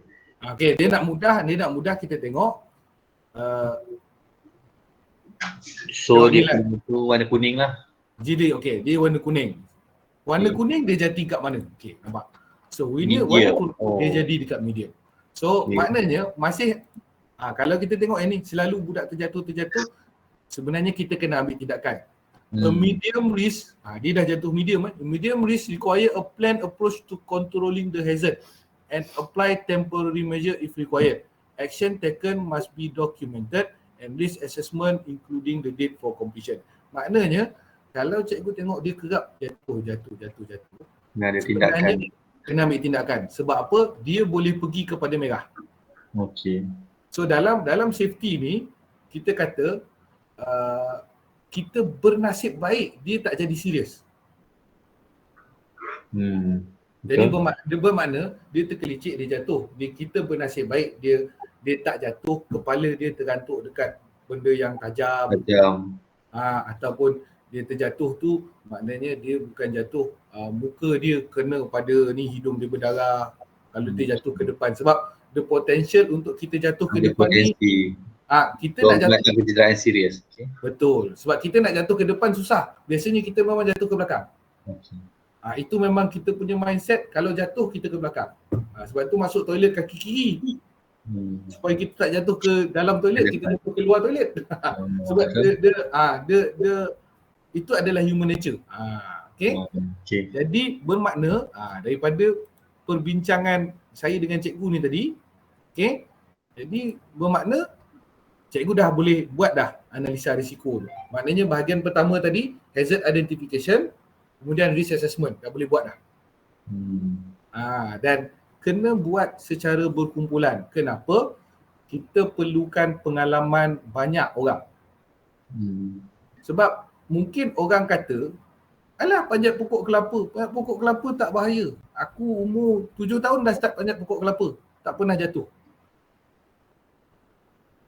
Nampak? Okay. Itu maknanya pengalaman masing-masing lah untuk dia. Macam mungkin ada orang lain ada cara pencegahan yang sesuai untuk situasi tu. Betul. So itu nanti kita akan masuk yang kedua adalah risk control. Dia panggil. Risk control. Okay cikgu Okay. Alright, clear. So nampak risk control. Bila risk control tadi kita dah tahu dah, tapi dia tidaklah kita kata sangat meruncing sebab dia masuk kepada 5 nilaian dia tu tadi. Tapi kalau 25 tu tadi kena stop kerja dulu. Bahaya lah. Itu jatuh mengatakan parah. Jatuh lepas tu maknanya hari-hari ada orang jatuh, dan pernah budak jatuh, sekali jatuh dia mati dengan kawan dia. Itu susah. Itu susah. Jadi the aim tadi, patah balik pada kita punya polisi tadi, the aim adalah untuk mencegah kemalangan. Tujuan dia untuk mencegah kemalangan. Kita buat risk assessment untuk mencegah kemalangan. Jadi kita tahu hazard, kita tahu berapa nilaian risiko dia, kemudian kita masukkan langkah kawalan. Okay, now kita masuk dekat langkah kawalan. Okay. So kita dah tahu dah ni, okay. Lepas tu baru kita masuk kepada risk control. So risk control, principle of control, macam mana kita nak control daripada mana? Pertama sumber. Sumber. Kemudian path, laluan. Kemudian receiver. Ini yang saya kata ada kaitan dengan COVID-19. Sama je kaedah dia sebenarnya. Tapi bagus jugalah cikgu-cikgu ambil kursus ni. Sebab nampak source, path and receiver. Okay. So source dia apa? Macam COVID, source dia daripada mana? Source dia daripada orang yang dah dijangkiti. So kemudian virus tu merebak melalui apa? Path. Maknanya melalui bersin, bendalih, dan ada pula yang terbaru dia kata sporadik. Bila sporadik, dia daripada pernafasan juga. So macam mana dia menjangkiti orang yang kedua? Orang yang kedua tu sedut benda tu. Okay. So now kita tengok kat sini. Hierarchy of control. Most effective adalah melalui elimination. Remove the hazard. Sebab itu sebenarnya dia kata apa? Gunakan hand sanitizer. Sebab hand sanitizer dia kata boleh membunuh banyak bakteria, alkohol lah. Okay. Tapi kita bunuh dekat tangan, dekat mulut, dia tak mati lagi. Walaupun kita minum alkohol pun, dia tak mati juga sebab dia ada sumber dia. Makanan dia dekat dalam tu, dia ada tempat dia perumah. So, elimination. Jadi untuk COVID ni, kalau kita nak eliminate semua COVID, memang susah. So orang yang dah dijangkiti tu, maknanya tak payah rawat dia, kan? Kebumikan je terus. Okay, kau positif, aku kebumikan kau. Kau positif, aku kebumikan kau. Macam tu je. Itu apa yang North Korea buat lah. Positif, tembak, pam, tanam, settle. Dah tak ada dah orang jangkit. Kau jangkit, tembak kau, pam, tanam. Itu North Korea buat, Korea Utara. Itu elimination. Maknanya kita remove terus. Okay. Kemudian substitute. Use less hazardous. So kita tak boleh substitute kuman tu. So tak boleh. Kemudian isolation. Jadi kita asingkan orang yang telah dijangkiti. Letak dekat macam contoh letak dekat Maib Sedap. So kita isolatekan dia. Tapi tak boleh isolatekan orang yang terjangkit, semua isolate. Sebenarnya kena isolate lain-lain. Kemudian engineering control. Design isolation at source. Barricade and guarding. So ini sebenarnya sebab itu buat PKPD. PKPD itu engineering control lah tu. Banyak sangat kes kat situ, kurung. Pasang kawat. Kawat tu engineering control lah. Supaya memang orang kat dalam tu tak boleh keluar. So dia masuk sekali. Isolation dengan engineering control. At source. Barricade and guarding. Okay. Kemudian ada lagi less effective. Administrative control. Safe work procedure. SOP. So orang safety dah tahu dah. SOP ni dia adalah least effective. Tak semua orang akan comply.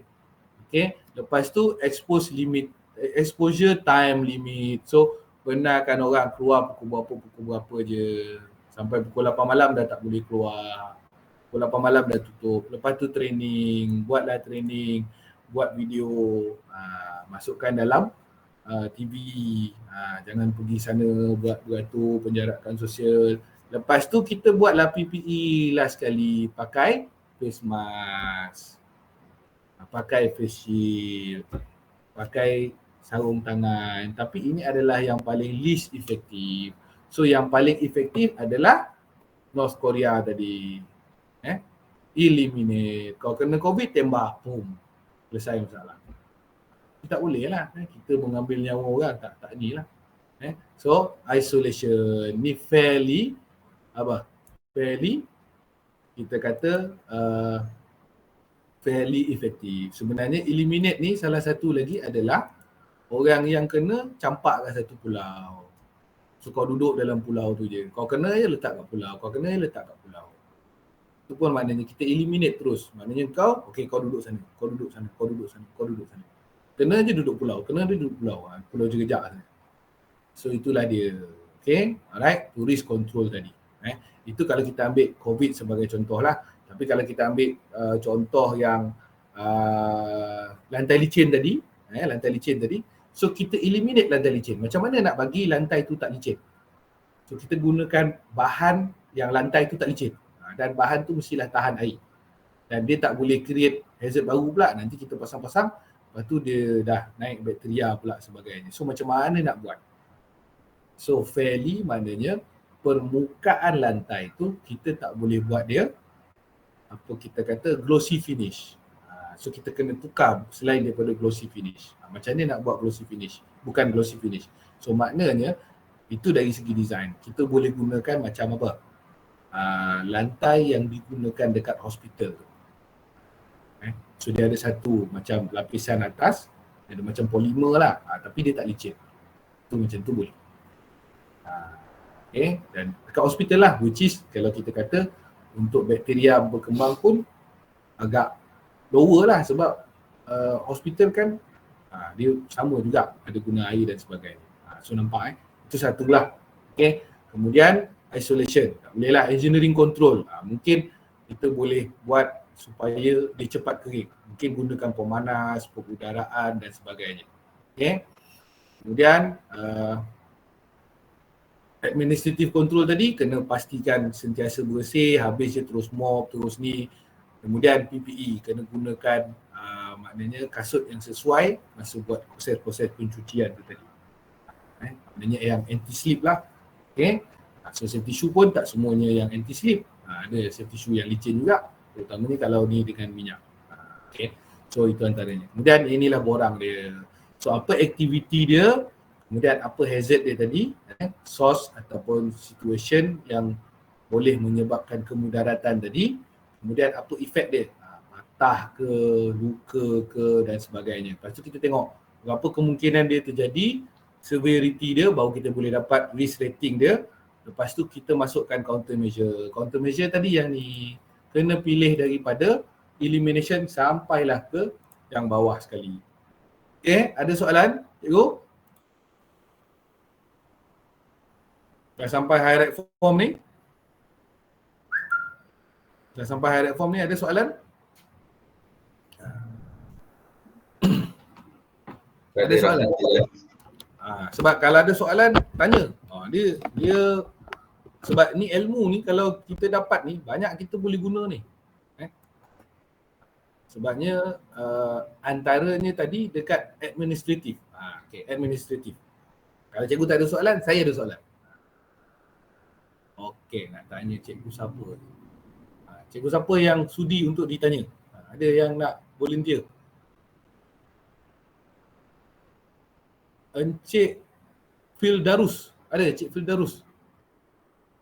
Boleh Cik Fildarus?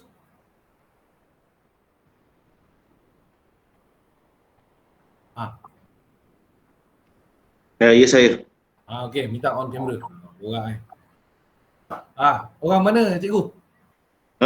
Orang mana? KV Datuk Laila Maharaja, Rembau. Oh, Rembau. Orang mana? Kampung mana? Orang Gomusang, Kelantan. Oh, Gomusang, Kelantan. Jauh, mantap. 2 tahun dah tak balik kan? Hampir lah. Hampir lah. Sama lah. Saya pun sama. Saya duduk Bahau pun tak boleh balik. Okay, alright. Tadi kita bercerita tentang HI, RA dengan RC, betul? Ya. HI, RA dengan RC. So HI tadi hazard identification. Kemudian ada risk assessment, kemudian ada risk control. So risk control tadi, kalau nak ingat bahasa mudah dia senang dia. ECAP. ECAP. So engineering, substitution, engineering, substitution, isolation, elimination, substitution, isolation, engineering control, administrative dan PPE. Okay. So administrative. Okay, administrative tadi ada pecahan dia. So antaranya dalam administrative tu apa dia tadi? Okay, Cik Firdaus, dalam administrative control tu, kan? Dalam administrative control tu ada apa elemen dia? So antaranya tadi SOP kan, betul? Ya. SOP. Kemudian apa lagi ada dalam tu? Yang berkaitan dengan apa tadi saya terkeluar pula lain dia. Okey, saya perasan, tak apa. So kita dah IRAC, HI, RA dan RC, betul? Sekarang kita pergi kepada RC. So RC adalah risk control. Kalau tengok dekat chat tu, saya ada typekan ECAP. ECAP tu elimination, substitution, isolation, engineering control, administrative dan PP. Administrative control tu adalah kawalan pentadbiran. Okey. Alright. So kawalan pentadbiran, okey. Kawalan pentadbiran antaranya adalah apa dia? Dia punya SOP PPE tu ke? SOP. PPE tu yang last sekali. Administrative, lepas tu P tu PPE. PPE tu kaedah kawalan yang terakhir sekali. So dekat administrative tu antaranya adalah SOP. Kemudian ada training. Okay. Sebenarnya training juga adalah sebahagian daripada kaedah kita menghalang kan, kawalan. Kaedah kita menghalang. Maknanya kaedah kita untuk mengawal risiko supaya tak jadi kemalangan. Ya betul. Okey, tadi dah bincang dengan cikgu yang sebelum ni tadi. Kaedah kawalan dia antaranya adalah tadi untuk lantai licin. Lantai licin. Kadang-kadang kita assume, ni satu ni berdasarkan saya punya pengalaman jugalah. Kita assume, alah mop lantai, semua orang pandai. Betul? Betul. Mop lantai, takkan tak reti mop lantai? Tapi adakah mop lantai dengan betul tu diajarkan? Ni persoalan dia. Dia selalunya itulah kadang-kadang guru sendirilah, cikgu sendiri pun dia ambil macam endah-endah lah berkaitan dengan mop lantai ni. Dia pada perkiraan kita semua pekerja ke pelajar dah tahu mop lantai. Tapi kadang-kadang kaedah penggunaan bahan untuk kita mop lantai itu menjadi satu permasalahan lah. Jika di lantai itu ada kesan-kesan, contoh minyak ke apa ke, jika pelajar menggunakan bahan yang salah untuk mop lantai, dia akan boleh menyebabkan risiko lebih bahayalah kepada orang yang lalu lalang tempat kawasan tersebut. Jadi sebenarnya pendedahan kepada pelajar tu kena untuk bagaimana kaedah dan juga bahan-bahan yang perlu digunakan untuk mop lantai walaupun dia sekadar simple dalam satu kelas. So memang baik. So itu apa yang saya boleh kongsikan adalah kita semua tahu PLUS, Projek Lebuh Raya Utara Selatan. Projek Lebuh Raya Utara Selatan. Saya pernah buat sesi juga dengan diorang. Saya dimaklumkan untuk mencuci tandas di R&R, mereka ada modul latihan untuk mencuci tandas. Bayangkan. Jadi bermakna kenapa? Satu, antaranya adalah dia letakkan tanda awas lantai licin. Awas, kerja pembersihan sedang dijalankan. Kemudian cara dia mop, nak pastikan. So mop tu kena kembangkan dulu baru boleh mop. Dan berdasarkan pengalaman saya pernah kerja 7-Eleven. 7-Eleven nak mop lantai, kita gunakan air panas. Jadi sebenarnya pada pengamatan saya lah, adalah satu proses yang baik kalau kita boleh buat satu method statement ataupun mungkin cikgu-cikgu tak perlu buat pun.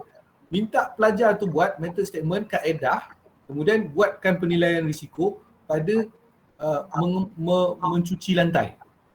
So kaedah dia gunakan air panas, macam mana, bermula dari bahagian mana, macam mana. Sebab kaedah dia menggunakan air panas, dia akan lebih cepat kering. Ini just perkongsian lah. Jadi bermakna dekat situ, administratif tu, training juga adalah satu kaedah untuk mengurangkan tadi ataupun mencegah daripada berlakunya kemalangan. Cikgu, boleh? Boleh, faham.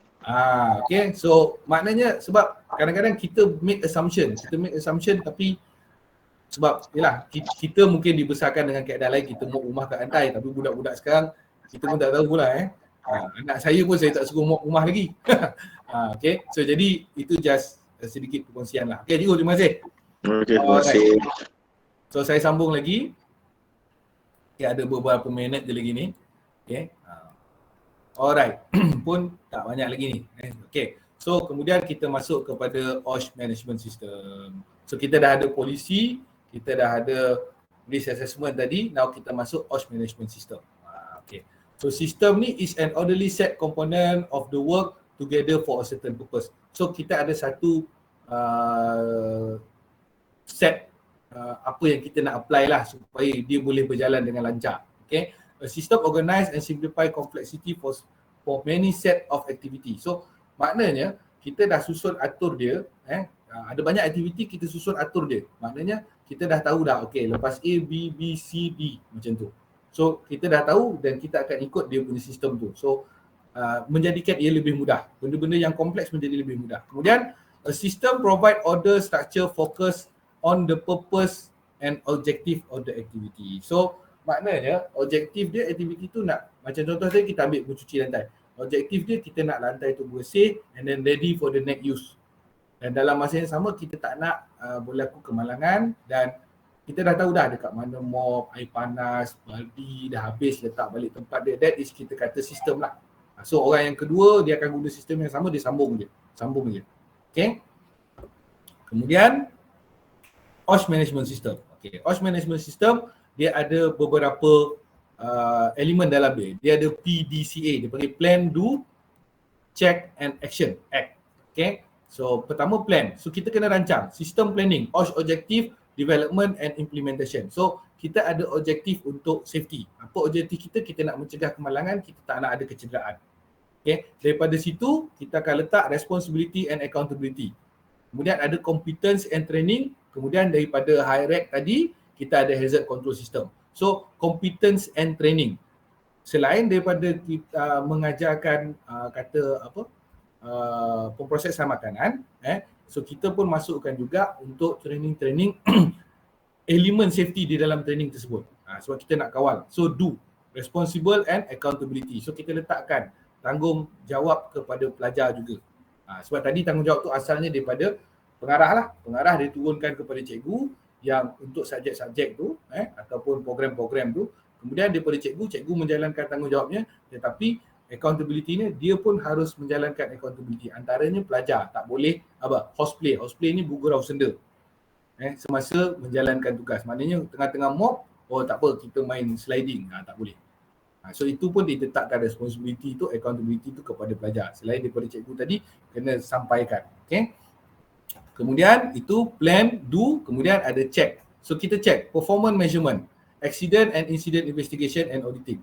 So tadi kita dah bincangkan maknanya pelajar kerap terkelicik jatuh. Jadi ada tak kita buat siasatan macam mana benda ni boleh berlaku, kemudian kita tengok pada persekitaran tu, lantai tu, keadaan lantai tu, dan macam mana kita boleh improve keadaan tu. So improve tu kita act lah, preventive and corrective action. So antaranya tadi kita bagi tahu training, kalau lantai licin kita boleh terjatuh dan sebagainya. So macam mana kaedah dia, kita beli penolak air, lepas mop kita terus tolak air tu, dan kita onkan kipas, dia akan create. So kat situ antara kaedah dia lah. Jadi benda tu kena dimasukkan dalam sistem. Okay. So dalam sistem yang biasa dipakai, kita ada beberapa, antaranya yang ini adalah yang paling latest, ISO 45001.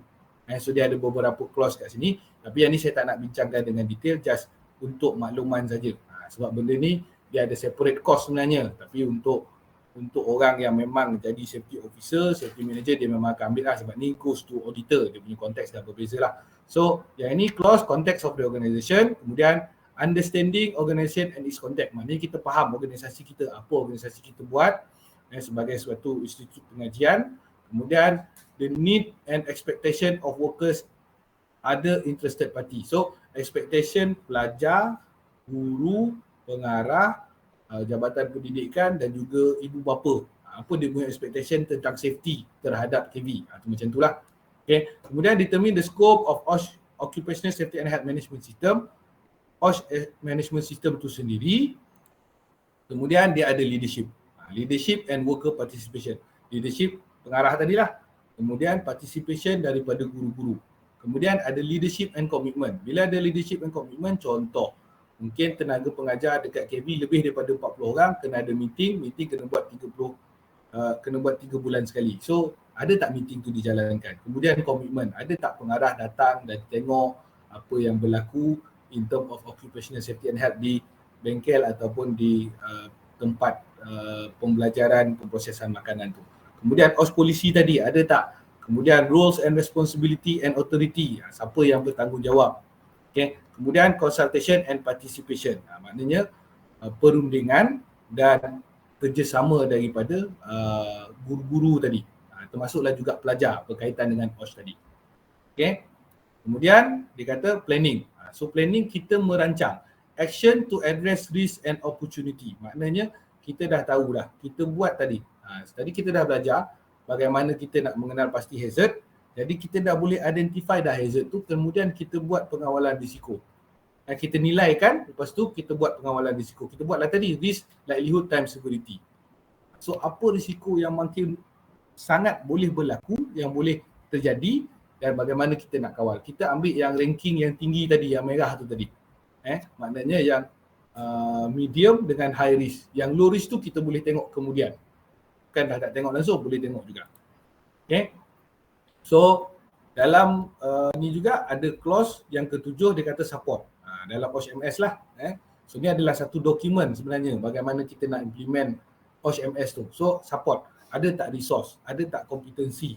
Ada tak awareness? Ada tak documentation? Communication dan documentation. So sebenarnya Kadang-kadang kita buat, macam contoh cikgu-cikgu hadir untuk kursus ni, which is kita kata competence and awareness termasuk kat sini. So resource dibagi, maknanya cikgu-cikgu hadir, dibagi resource untuk hadir ke kelas ni. Sepatutnya kita buat secara bersemuka kan, tetapi disebabkan COVID kita buatkan juga tetapi secara online. Itu resource. Kalau tak maknanya resource ni diberi dalam bentuk yang sangat lengkap lah, maknanya kita buat dekat bengkel secara berhadapan, ada banyak sesi perbincangan dan sebagainya. Okay, so kemudian communication, bagaimana kita berkomunikasi. So antaranya communication ni dekat safety and health committee lah, saya katakan tadi. Kemudian documented information, ini yang saya katakan tadi, SOP. So ada tak SOP yang dipermudahkan? Kita ambil contoh again, kita ambil contoh SOP COVID-19. Okay, sebenarnya SOP tu kita boleh download je, ambil daripada MKN. Tetapi untuk memberi keterangan kepada pelajar, kepada pelawat dan sebagainya, mungkin kita boleh buat flowchart. Dan flowchart tu nak mudah faham lagi, kita buat dalam bentuk gambar. Tempah banner, okay, A, B, C, D. So flowchart nak masuk, register, lepas tu dah habis, pastikan penjarakan sosial dan sebagainya. Scan dekat ni. So itu dia punya ni. Itu untuk orang tu hadir. Tapi bagaimana pula proses untuk kita kata pembelajaran dekat pemprosesan makanan tu, itu pun kita kena tengok juga. So kat situ kita boleh nilaikan, okay, macam mana. So perlu tak untuk pelajar cuci tangan dan sebagainya. Itu semualah proses tu. Itu kita dokumentkan. Okay. Kemudian dia kata Operation Planning and Control, Emergency Preparedness and Response, termasuklah ini. So yang ni tadilah, maknanya kita dah buat high-rec tadi, kita kata boleh berlaku kebakaran. So macam mana kita nak berhadapan dengan kebakaran? Antaranya adalah penggunaan pemadam api. So okay, so siapa yang boleh menggunakan pemadam api? Ada tak latihan? So preparedness, persediaan.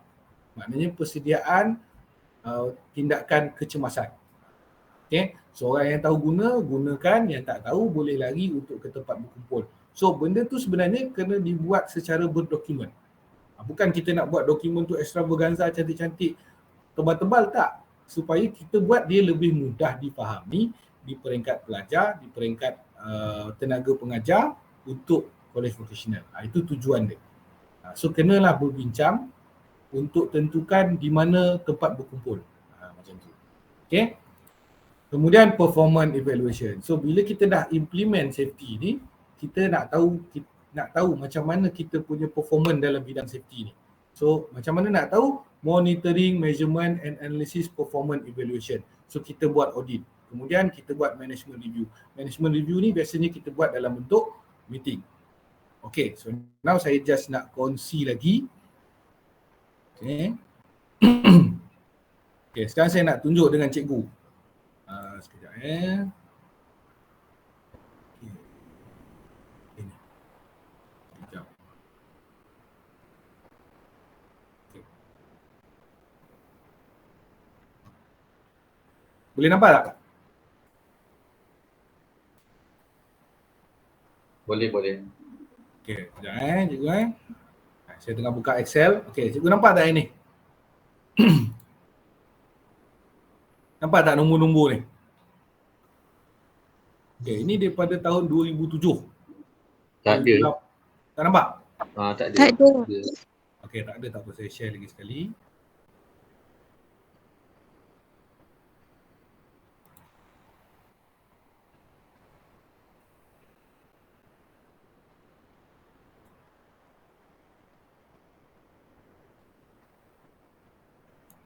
Okay, boleh nampak?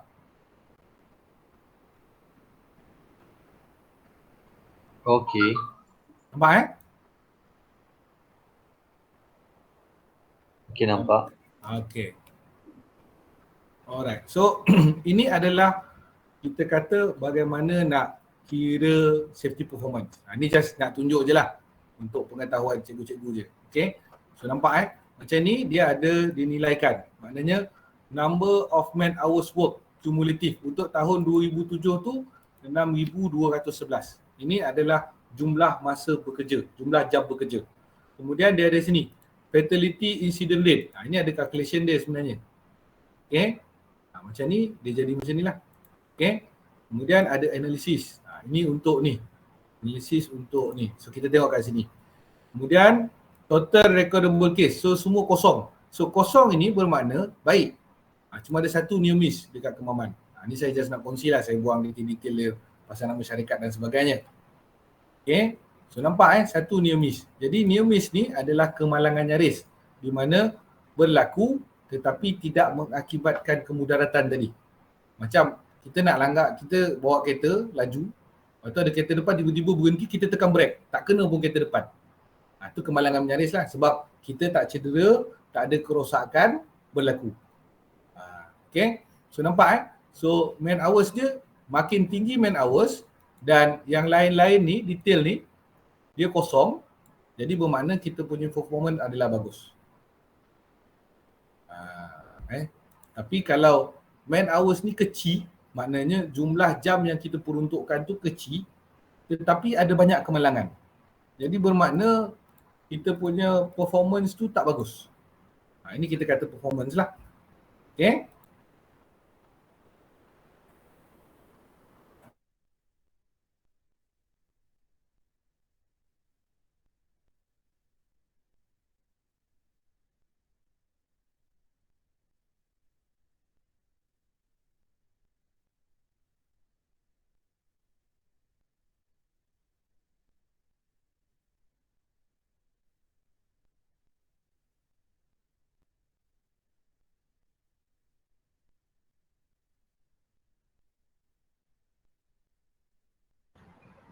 Okay, sorry, tersalah tekan tadi. Okay, alright. So now saya sambung balik. Okay. Okay, boleh dengar saya cikgu Sorry, tersalah tekan tadi.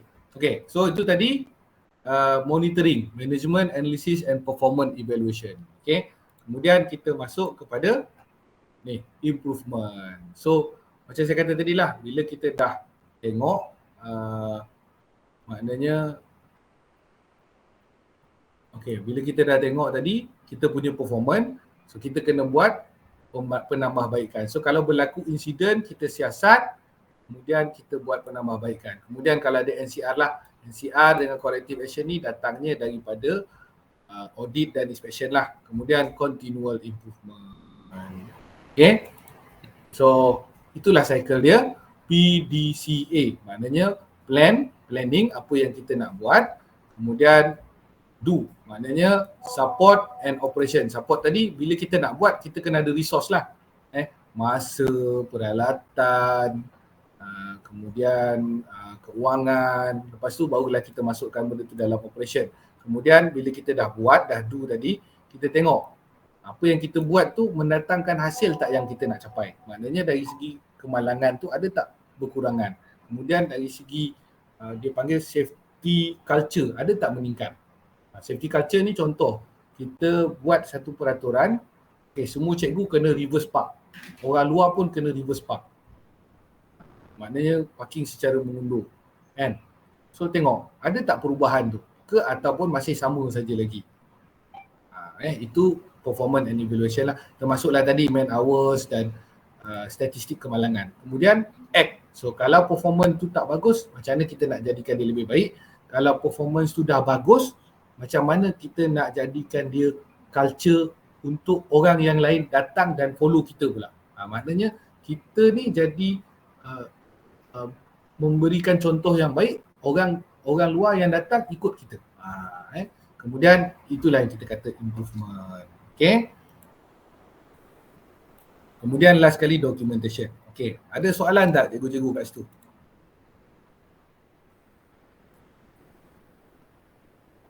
Ada soalan tak untuk OSH management system tadi? Okay, ada soalan?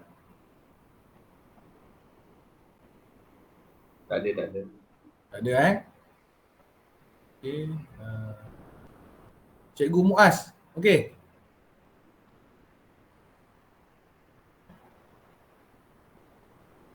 Cikgu Muaz?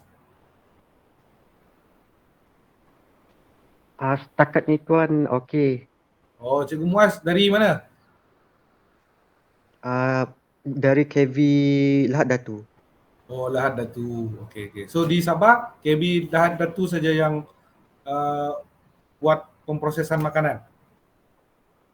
Betul. Oh, faham. Saya duduk di Sabah 1 tahun. Pandai sudah cakap Sabah ni.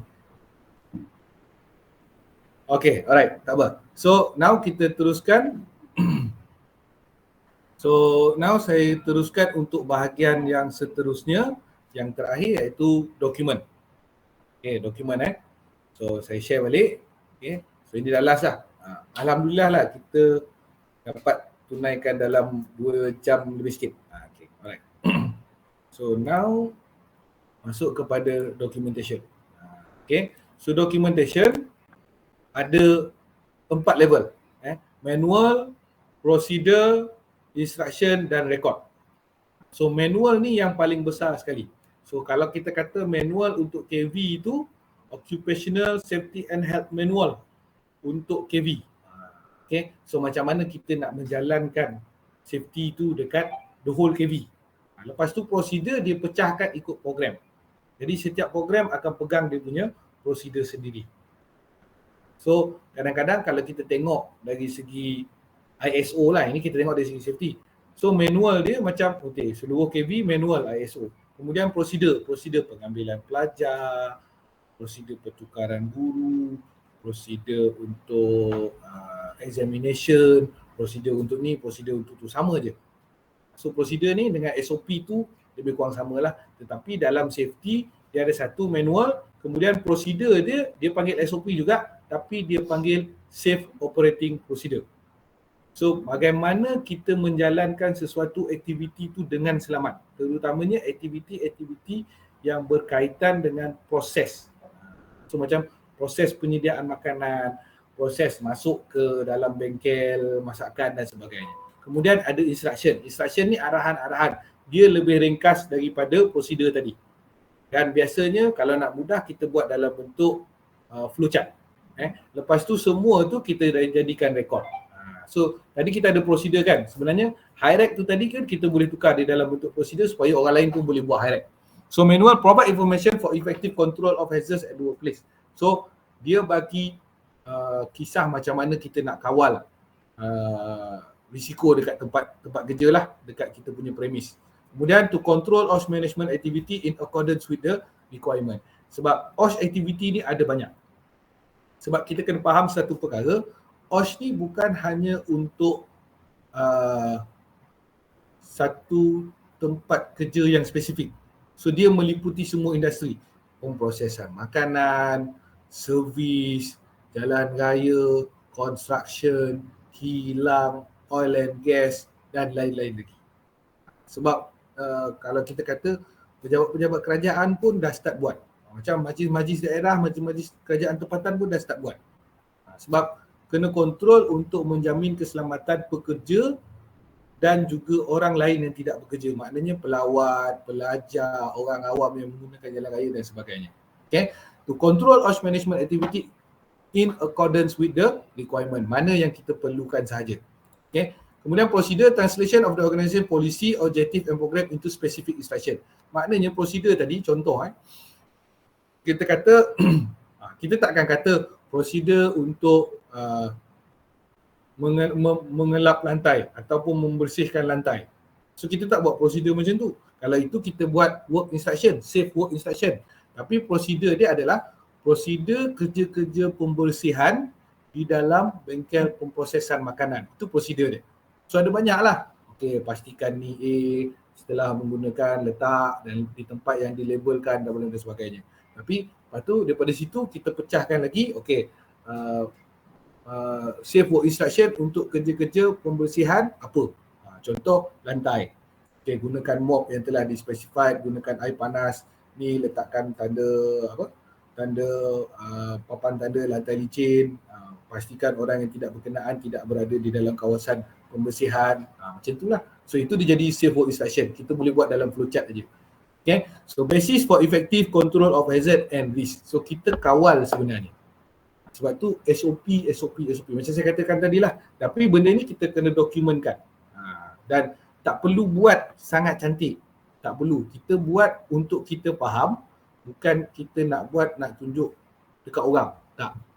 Tapi kita buat, kita boleh faham dan orang lain pun boleh faham. Itu dia punya proses lah.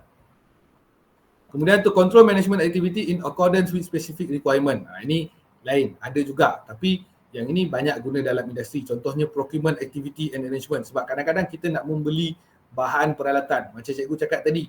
Tapi sebab yang ni cikgu tak terlibat secara langsung. Macam contoh pembelian mesin. Kan? Beli mesin, dah beli. Lepas tu dapat mesin. Lepas tu tak tahu nak guna. Kan? So maknanya procurement activity tu dia tidak masukkan safety element. Patutnya beli procurement kena dapat manual. Dapat manual, lepas tu kena bagi tahu after sale service macam mana dan sebagainya. Ada tak latihan untuk penggunaan mesin dan sebagainya. Itu yang kita kata procurement activity tu dia kena lengkap sebenarnya, termasuklah safety. Sebab kalau dalam industri mungkin boleh order, tapi kalau order cara tak betul, saya nak order chemical untuk kerja-kerja pembersihan, saya order klorin. Saya cakap saya nak 1000 liter. Tapi klorin tu datang 1000 liter dalam bentuk satu beg plastik satu. Tapi tak specify. Sebab apa? Saya nak dia satu botol 1 liter. Satu botol 1 liter dan botol tu mesti diletak dalam kotak. Maknanya satu kotak saya nak dia packing 10. Jadi saya akan ada berapa kotak kalau 1000? Saya akan ada 100 kotak. Itu dia punya kaedah. Kalau saya buat, saya nak dia punya packaging 2 liter. So saya akan ada berapa? 50 kotak. Satu kotak 10. So terpulang lah bagaimana kita nak. Itu procurement activity arrangement. Sebab tu kena adakan SOP. Kemudian monitoring and control activity. Bagaimana kita nak monitor. So tadilah aktiviti kerja pembersihan, kerja memasak, kerja mengemas. Apa saja aktiviti tu kena ada SOP dan daripada SOP tu kita keluarkan work instruction. Selection and use of material and equipment. Ini pun kena. Sebab kita ada tools dan sebagainya. Yang ni tadi instruction. Perform specific task, use of specific method and system of work. So dia ada kaedah dan cara dia. Sebab tu dia panggil safe work instruction. Dan dia ada use of specific equipment. Kemudian ada timing, ada result. Kemudian ada form-form yang kita buat, kena ada checklist lah. Dan biasanya dia ada referral kepada dokumen yang lain juga. Sebab contoh, membersihkan lantai kita guna katalah chemical. Jadi antaranya pelajar mestilah tahu chemical yang digunakan tu boleh mendatangkan apa-apa-apa dan mesti refer kepada MSDS contohnya. Macam itulah. Kemudian rekod. So semua dokumen ni adalah rekod dan kita kena track. Dan kena standardize. So standardize ni bila mana form. Yang ni saya suka nak bincangkan. Tinggal sikit je lagi. Saya suka nak bincangkan. Saya nak tanya cikgu. Sekejap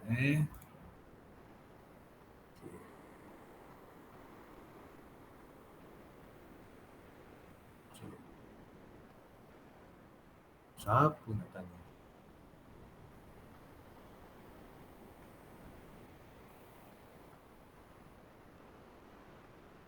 Cikgu Akilah lah. Cikgu Akilah Nasir. Ada cikgu? Ada. Okey cikgu. On kamera cikgu. Boleh? Okey. Assalamualaikum. Assalamualaikum warahmatullahi. Cikgu Akilah daripada mana? KV Intan. KV Kuantan? Teluk Intan. Teluk Intan. Okay. Alright, Cikgu Akilah. Tadi saya kata apa? Record and document kan? Kita dah sampai dokumen, use to track and demonstrate performance. Kemudian dia kata lagi standardized record, kemudian boleh summary of performance and the analysis. Okay, soalan dia. Adakah dokumen ni ataupun rekod ni wajib sebenarnya? Wajib. Okey. Kenapa wajib? Itu saya nak tanya tu, kenapa wajib? Daripada dokumen dengan rekod tu lah kita nak tengok adakah SOP ataupun OSH tadi, dokumen polisi tadi di-apply ataupun tidak. Okey, maknanya kita boleh jadikan sebagai referrals lah. Ya, rujukan. Okay. Dan juga boleh dapatkan data lah. Okey, untuk dapatkan data. Betul? Okey. Adakah dokumen ni semestinya dalam bentuk benda yang bertulis ataupun bercetak? Boleh tak dalam bentuk lain? Soalan. Boleh dalam bentuk, kalau kita gunakan apps pun boleh ke, ataupun Google Form dan sebagainya. So kat situ kita boleh terus create data lah, lagi mudah. Okey. Betul, itu pun bagus juga. Itu pun bagus juga, tetapi dia banyak kerja juga. Tapi ada proses yang kita membuat dokumentasi tetapi tak banyak kerja. Saya cuba nak bawa cikgu sekalian ke arah itu. Faham maksud saya tak? Sebab kita ada kemudahan, ada kemudahan dan sebenarnya kita boleh mudahkan. Sebab ini berdasarkan pengalaman saya juga, saya nak kongsi dengan cikgu-cikgu. Okey, kita ada banyak tools. Okey Cikgu Akilah, onkan kamera. Onkan kamera. On dah kan? Nampak ke? Tak nampak, hilang. Tak apa. Okey, mungkin lain kot. Okey. So, antaranya, kita ada tools, antaranya adalah kita boleh buat video. Kita boleh buat video dan platform untuk kita share video ni ada banyak. Kita boleh share di WhatsApp, kita boleh share dekat YouTube, kita boleh share kat Telegram, kita boleh share kat macam-macam lah. Nak buat letak kat Instagram pun boleh, nak buat TikTok pun boleh, tak ada masalah. Okay, so kita tak boleh step back from the technology. Okay, apa yang saya cuba nak sampaikan adalah macam tadi, kita nak buat SOP untuk mencuci lantai. Kan? Okey. Betul. Perlu tak kita nak tulis kan? Betul. Tulis. Tapi kalau ada kaedahnya, bagi task. Student kena buat satu video complete set. Bagaimana you mencuci lantai. Kan? Buatlah macam mana pun, you nak guna KineMaster ke, you nak guna apa ke, tapi mesti ada penerangan sekali. Ini kaedah paling mudah. Jadi kita memberi markah kepada student tu dan kita dapat alat bantuan mengajar. Kenapa saya cakap macam ni? Ini berbalik kepada COVID-19. Sebelum ni saya ada mengajar secara praktikal memadamkan kebakaran guna pemadam api. Tapi bila buat kelas online, kan, macam mana takkan saya nak hidupkan api dekat rumah saya nak padam. Terke belakang saya fikir kenapa masa saya buat tu saya tak videokan. Saya dah ambil gambar tu saya simpan, tapi gambar dia tak bergerak lah. Which is kalau kita ada satu sistem di mana kita bagi video, student tengok, kita bagi soalan. Itu adalah yang baik. Macam pagi tadi kan, doa dan sebagainya tu. Itu adalah satu kaedah pembelajaran yang lebih cepat. Alright? Clear Ya. Itu je saya nak sampaikan. So maknanya dokumen tidak semestinya dalam bentuk bertulis. Dia boleh jadi audio visual. Clear alright. Saya sambung sikit lagi. Masa pun dah terlajak sikit ni.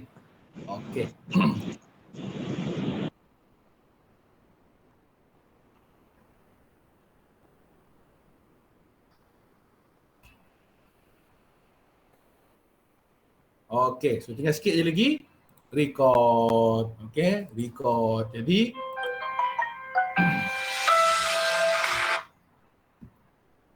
so record, register an official or formal list of recording names, event and transition. So yang ni kita buat register lah. Just kita buat register, maknanya daftar apa yang kita ada. Maknanya berapa prosedur kita ada, berapa form kita ada, kemudian berapa video kita ada. Jadi boleh secara digital ataupun secara printed. Habis. Ada soalan?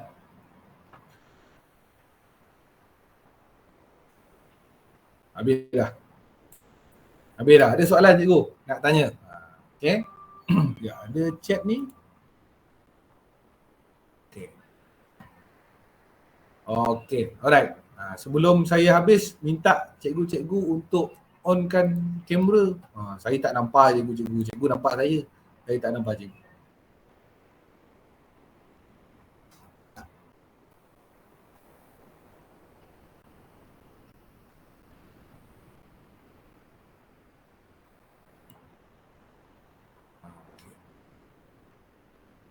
So nampak ni semua ni. Cikgu minta tolong semua sebelum saya nak habiskan sesi pagi ni. Okay.